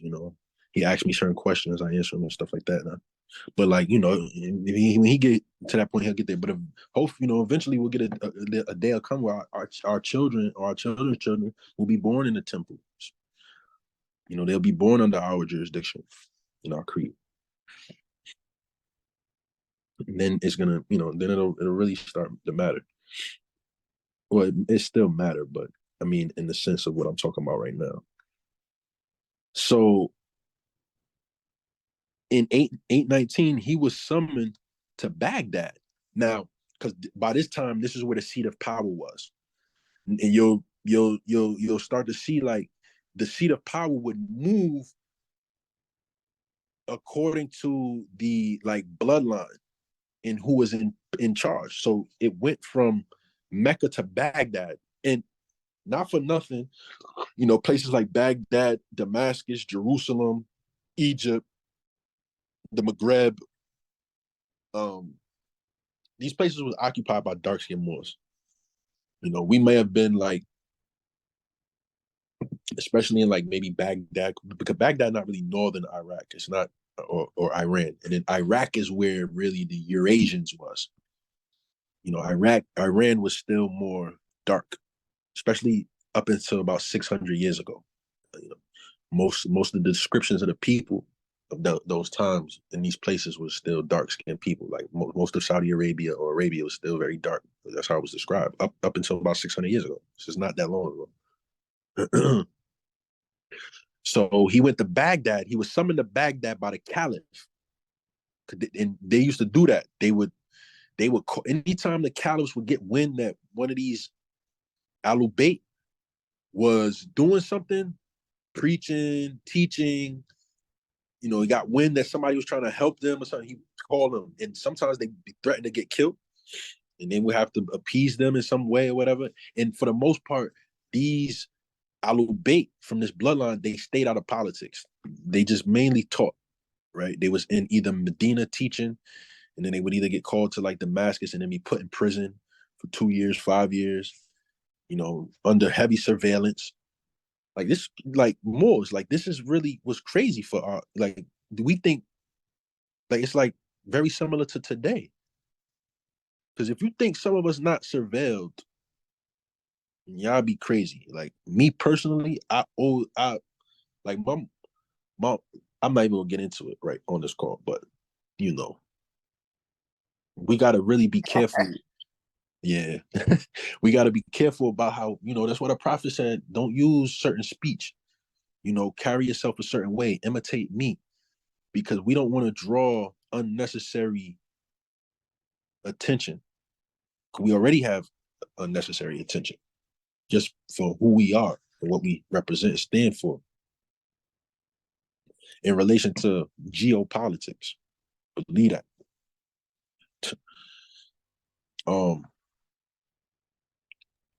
So again, he was summoned to Medina, right? And it says the young Muhammad, because this is his name was Muhammad al-Jawad. It says the young Muhammad, who then stayed at the court of the Caliph. It says the betrothal of Muhammad and Fadal, right? Because they was marrying. I don't know if it was he was trying to marry one of the Khalifa's children to the Khalifa trying to marry his daughter to him. Oh no. Okay. It was the Abbasids. So it was one of the Abbasid women. So remember, I forget his name. Ibn al-Abbas. Al-Abbas was Muhammad's uncle. The Abbasids ended up taking the caliphate. And so again, power would shift from one place to another when different caliphates would come in, the dynasties would come in. So it says the betrothal of Muhammad to Fadal, or its proposal, was apparently opposed by some of the Abbasids, reportedly because of the dark complexion of Muhammad. So you can only imagine that by the time Ibn al-Abbas's family and lineage started taking over with the Abbasid Caliphate, you can imagine that they was probably light skinned. They was still probably Moors or whatever, but they're probably light skinned. And I'm talking about in the sense that you think about it like this. I'm talking about it in the sense like this. You know how back in the days in slavery or shortly thereafter slavery, you had like a light-skinned people, like light-skinned black people that look down on dark-skinned black people. This is what I'm talking about. I'm not talking about Europeans like looking at this young boy like, yo, he's too dark. No, it was light-skinned Negroes that was like, nah, he too black. Up until even 10 years ago, so-called dark-skinned brothers had a hard time. Oh nah, you too black. My grandmother. Yeah, we got great grandmothers that even talk like that, and grandmothers that talk like that, don't we? So that's the same mentality that's going on with the Abbasids. They just a little lighter, and they looking at him like, nah, he too black, he too dark. They want a light skinned brother. So that's what's going on. We talking about the same people, like this, like it's the same dynamic. I want y'all to really understand that because these pale European, these pale people now that are in these places who drowned out the bloodline so much, they try to. So when we think about Arabs, we automatically picture them. When the Abbasid Caliphate probably looked more along the lines of your light-skinned family members. Like right now, brother, who pictures this on the screen? Brother Dwayne. Brother Dwayne, your complexion is like probably the same complexion that the Abbasids was. Now, ain't nobody gonna mistake you with your complexion for anything other than being a so-called black person or African American. Like, you know what I'm saying? So again, when we talking about the people of these times, whether even if they was like lighter skin or whatever, you gotta look at them as they're still you. Islam.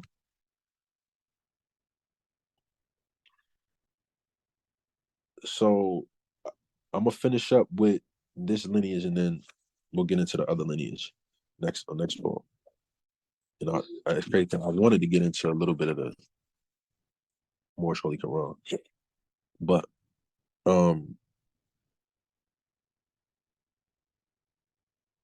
so again, he was described as being dark complexion, right? Now after him, we have so after Al Jawad, we have Ali Al Hadi, right? Ali Al Hadi. And he was born in 828 AD near Medina.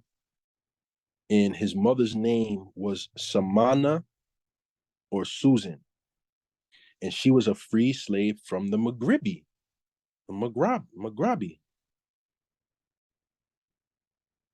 right? From the Maghrib. And then after him, you have Hassan al-Askari. He too was born in Medina or near Samarra. And his mother's name was Hudayth. Some say it was Susan or Salil.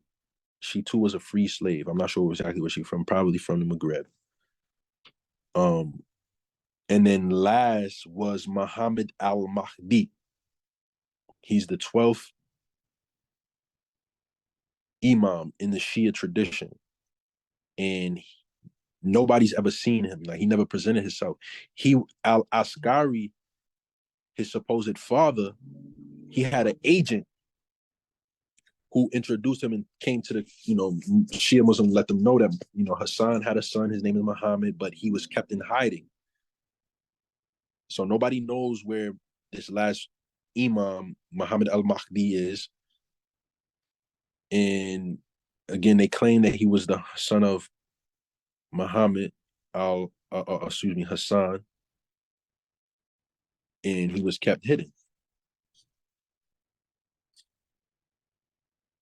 And then that's the end of the Shia demonstration.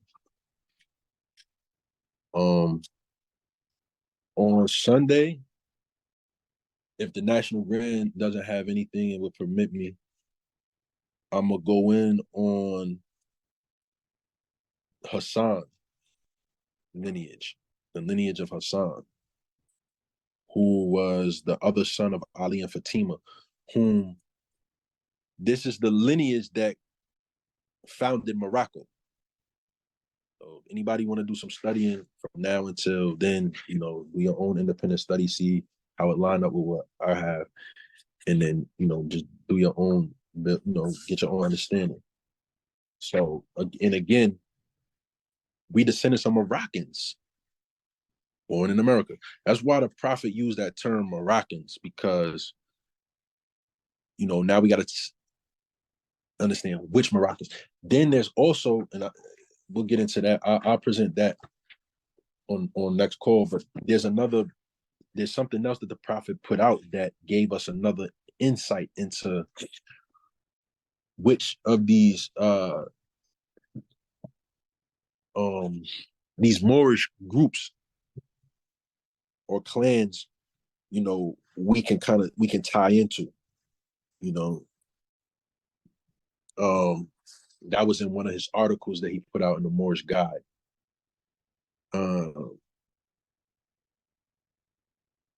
Yeah, so I think that's it. That's all I got for tonight, Moors. Anybody, we can open it up for like Q&A if anybody got any questions.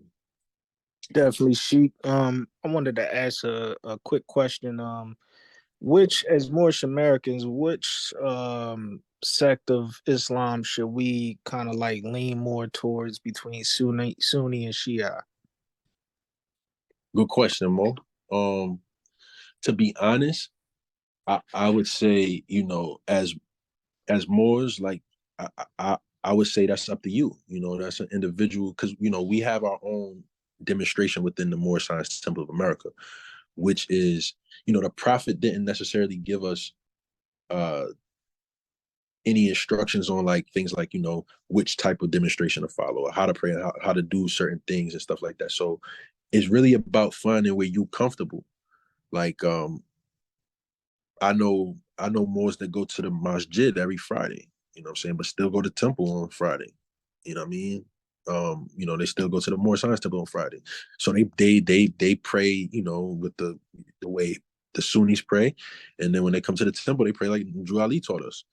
You know, if you know, it's just like I said, it depends on what in my opinion, because and I say that because just from studying history, like we have ancestors that were Sunni, we had ancestors that were Shia, we had ancestors that were Sufi, we had ancestors that were Marabouts.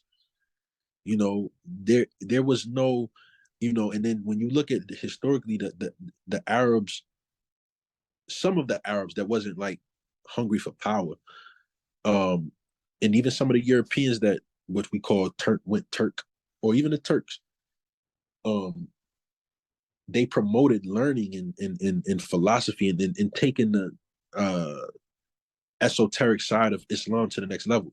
But then you had certain regimes for political purposes, just like Uthman, you know, got rid of all the quote unquote other Qurans during his time, burnt them, you know, did some Roman stuff, like, you know what I mean? You know, so like we had regimes that were more practicing, you know, ecclesiastical despotism, like the Prophet said, you know, on the Islamic side, that was trying to suppress certain demonstrations of Islam, you know. So um so yeah, like again, like I say it's whatever you comfortable with. You know what I'm saying? Like wherever the ancestors lead you, you know what I mean? And again, that's part of the diversity of who we are, because every temple not supposed to be the same. Whoever's the leader of that temple, if you was you know, Shia coming up, or Sunni coming up, or whatever it was that you was coming up, or even Christian, or maybe whatever it was, you might have been Buddhist. You may implement some of that flavor in the temple. It ain't nothing wrong with that, long as y'all open and close according to the Circle Seven. You adhere to the divine constitution and bylaws, additional laws. You know, and you ain't doing nothing to overthrow the laws of the government or the temple, and you adhere within that framework. There's nothing wrong with having your own customs, whether your custom be a Shia custom or a Sunni custom. Because at the end of the day, I might be on some like, yo, I might be feeling like a Sunni flavor. Yeah, I'm gonna go down to you know, I'm gonna go down. I'm gonna go to Brother Cam Temple. They do the Sunni kind of Sunni thing. You know, I might be on the Shia flavor. You know what? I'm gonna go down to Brother Q Temple, because they got the Shia flavor. Or I might be in a Sufism. Yeah, I'm gonna go see Brother Q and them down there in Baltimore. I'm gonna go to the Baltimore Temple because I need my Sufi degrees. You feel me? Like somebody might be in another state. They got the Buddhist degrees going on in the temple. One of the sheiks might have been a Buddhist. You follow me? Islam assists the national grant. Islam more. Islam. I just wanted to add on to that. That's why the Prophet gave us our self-determination card. Mm-hmm. We honor all. And it has everything on there where where it says we honor all prophets, saints, everybody. Right. Those are referenced for us to study it all. We're supposed to study it all as Moors. And but like you said, you can pick and choose the one that resonates with you the most, you know, because they were on the real, they were all Moors. It's all your ancient father and your mother, forefather teachings. So you can't go wrong with either one. Islamism. Islam. And tomorrow night, I wanted to meet again tomorrow and Sunday. So tomorrow I want to do a Hebrew degree, right? Because tomorrow's Sabbath, Shabbat. You know what I'm saying? So even Moors on the call, if you are up for it or willing, make sure you make Shabbat tomorrow. Try to do as little driving, working, things of that nature as possible. Because on Fridays you're only supposed to put off work and stuff like that for to attend a Juma, or attend your meeting, your holy meetings. But Saturday is a complete day of rest. It should be. Try to keep it minimal. Make sure you do your prayers and stuff like that, and then we'll get into like the Moabite Canaanite degrees or the biblical genealogy tomorrow at the same time, 8, because I want to step up some of this like learning curve, and I want to keep up with like what I'm kind of learning too, because it helps me stay fresh. So tomorrow again, I'll drop it in the text box. If anybody's not part of the text group, you want to get part of the text group and you want to call, just inbox me on Instagram, or if you have my number, get in contact with me. I'll get it over to the chairman, and we'll try to have you added to the group text as soon as possible, because I drop certain stuff in there too. Islam more. Islam more.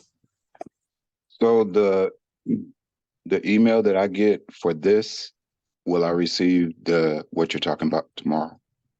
No, the email for this, it'll be on the same link though. So if you have this link and I don't call, just jump back on. That email is normally just programmed for Fridays. Okay. What time? Same time, 8 p.m. Eastern. Thank you. Islam. Islam Sheik, I'll be sure to just add an extra link because I'll be attending the call, so I'll send out reminders. Islam, good. Thank you, Mo. Islam. So, yeah, and again, don't forget too, Mo's. There's a political implications to all of this as well, right? Like, somebody asked me online about nationalism and whether I felt that nationalism would hinder what they said the prophecy was, and I'm like, no, prophecy, a prophecy is going to come true regardless of what happens. But we got to define nationalism as well, because it's nationalism that has led, because there's two aspects of nationalism. There's good side of nationalism and there's the bad side. It's the bad side of the nationalistic aspect that has led to the negative perception of the Moorish movement, because, and part of it's the language like that we use. Everybody throw around that nationalization word, nationalize. Where is that in the Prophet's teachings? The Prophet never used the word nationalize or nationalization. He used the term redemption in becoming a member. All members must do certain things. So basically, you got to convert, like, you know what I'm saying? So a lot of what has happened has been like a radicalization of the movement. So you got a lot of Moors that do radical stuff, because that's what nationalism really does to people. The world wars that were fought, or the latest ones, the wars that have been fought behind nationalistic lines. It was nationalism that rose. It was the reason why World War I popped off, World War II popped off. Civil War. It was, and they say that the first person during that time that really imposed the modern day term of nationalism was Morocco. Because it was the Moroccan sultans that, especially Idris. Well, was it Idris? Might have been Idris the second or the third, or one of them. I don't even know. I don't even think it was a third. I think it was a second. But anyways, he was the first one to use Morocco as a rallying call for the people. because Morocco was made up of clans. Like, you know, it's a bunch of clans and tribes vying for power, confederations vying for power.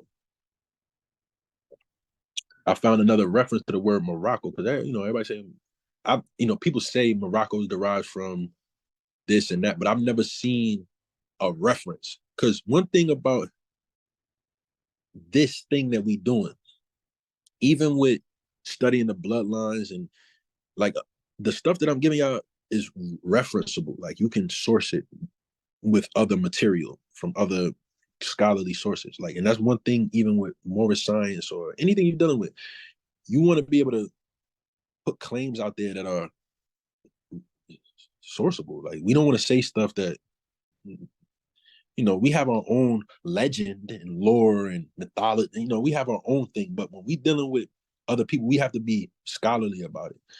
So, one thing that I found was the term Morocco. Morocco is a corruption of the word Marrakesh, right? Because Marrakesh was founded in Marrakesh or Marrakesh is a combination of the words Amaru and Kush or Amorite Kush. So Amorite Kushite, which is Canaanite Kushite. You know, some people even say Kush came from Canaan or Canaan came from Kush, as opposed to them being brothers. But they say Morocco was a corruption, English corruption, because they couldn't really pronounce Marrakesh. So they would say Morocco or Morocco, right? Instead of saying Marrakesh. So Morocco come from Marrakesh. You know, a lot of people superimpose Morocco as a term for something ancient and connected to America. And, you know, I hear the argument, but when we make claims like that, we got to be able to substantiate it, you know, because, you know, you talk to any scholar and you use the term Maghreb al-Aqsa, they're going to say Morocco, you know, the furthest west. You know, we know that the furthest west on the map was the Americas. And we know that we were traveling to the Americas too prior to that time. You know, the Phoenicians, the West Africans, and even some Hebrews, possibly. They even say Solomon was coming to the Americas, and they was bringing back gold, because if you look at the relation between Solomon during that time and the kingdom of Tyre, wink, wink for some of y'all on the call, Solomon and the kingdom of Tyre, who were the builders and the merchants at that time, there's a reference that the ships of Tarshish, anybody know what Tarshish is in the Bible? Or Tartessus is in the Bible? Tartessus, Tarshish, anybody know what that is? Or where that is in the Bible? Not like what verse and chapter, I mean like geographically. What is Tarshish or Tartessus in the Bible? I'm trying to find this verse so I could give y'all the reference. That name sounds like it came from India. Nah, it's actually on India. If we using directional patterns, India is in the east. This word comes from the west. In some instances, not the furthest west, but you can say the far west, close to the Maghreb al-Aqsa, known to others, not us.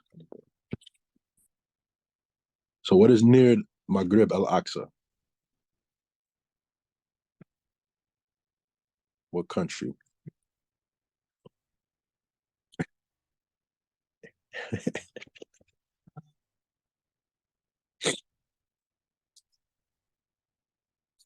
Islam.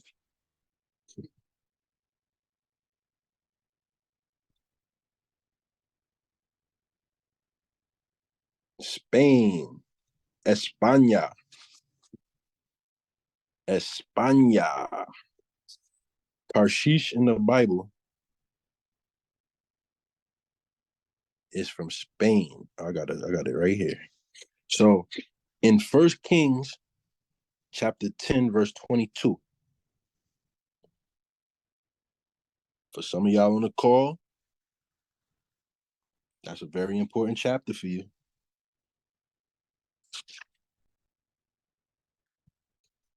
Anyways, 1 Kings 10 and 22 says, for the king had at sea a navy of Tarshish, which is Spain. And when they talk about the king, he's talking about King Solomon. Right? For King Solomon had at sea a navy of Tarshish, which is Spain, with the navy of Hiram. Wink, wink, some of y'all. Once in 3 years came the navy of Tarshish, bringing gold and silver, ivory, apes, and peacocks. Now, back in those times, they said that it would take 3 years to circumnavigate the planet. So they're saying that if it took Solomon, his fleet, the ships of Tarshish or Spain, and Hiram's fleet, and it took them 3 years, that means that they went around the globe, around the planet. That's the consensus. Like, that's what, you study that topic, that's what's said. So that's another reference for y'all to, You said that was the first king. Yeah, 1 Kings chapter 10, verse 22. And how do you spell that name again? You said Tarnish? Tarshish is spelled Tarshsh.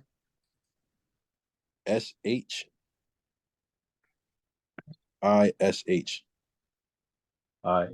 Okay.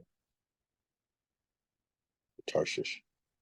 Sometimes it's spelled Tartessus. Tartessus is normally like when you look at ancient historical writers like Herodotus and stuff like that, they use the term Tartessus. TARTESSUSS.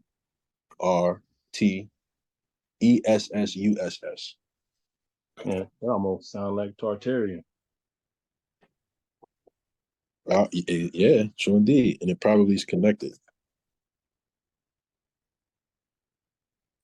Probably connected. I haven't done like much research on the Tartarian. Maybe at some point in time we'll dig into that too. That's a definite connection. I never really thought about that. So yeah. Anybody got anything else?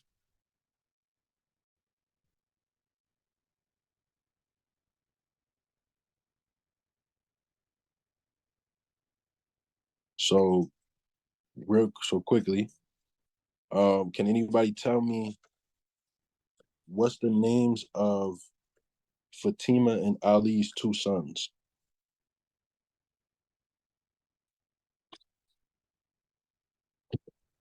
Hussein and Hassan. Islam.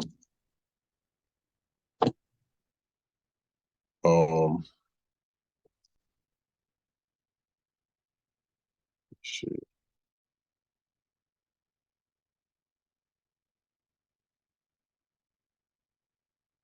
And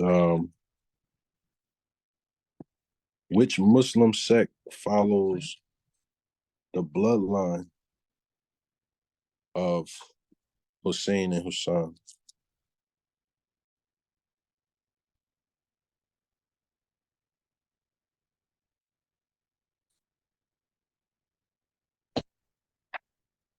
Shia. Shalom.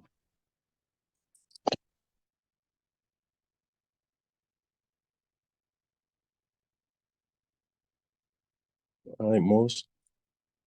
I mean, if there's no more questions or anything like that, I'm done for the night. I mean, I could always keep going, but I don't, we taught not to burden the Moors.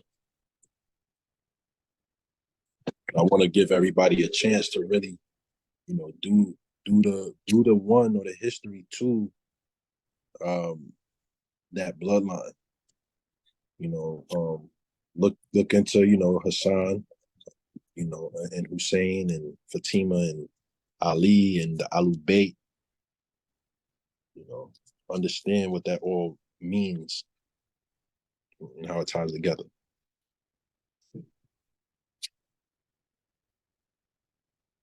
Islam, appreciate you, Moors. Likewise, Muslim. All right, Moors, I'm going to go ahead. I'm going to end it with the Moorish American prayer. Rising to our highest height, facing the east. Feet on a 45-degree angle, forming a square. Arms up on a perpendicular. 5 fingers on the left, 2 fingers on the right. Repeat after me. Allah. Allah. Allah. Father of the universe. The Father of the universe. Father of love. The Father of love. Of truth. Truth. Peace. Peace. Freedom. Freedom. And justice. And justice. Allah is my protector. Allah is my protector. My guide. My guide. My salvation. And my salvation. By night and by day. By night and by day. His holy prophet. Through his holy prophet. Drew Ali. Amen. Amen. Peace and love. Happy holy day, Moors. Peace be.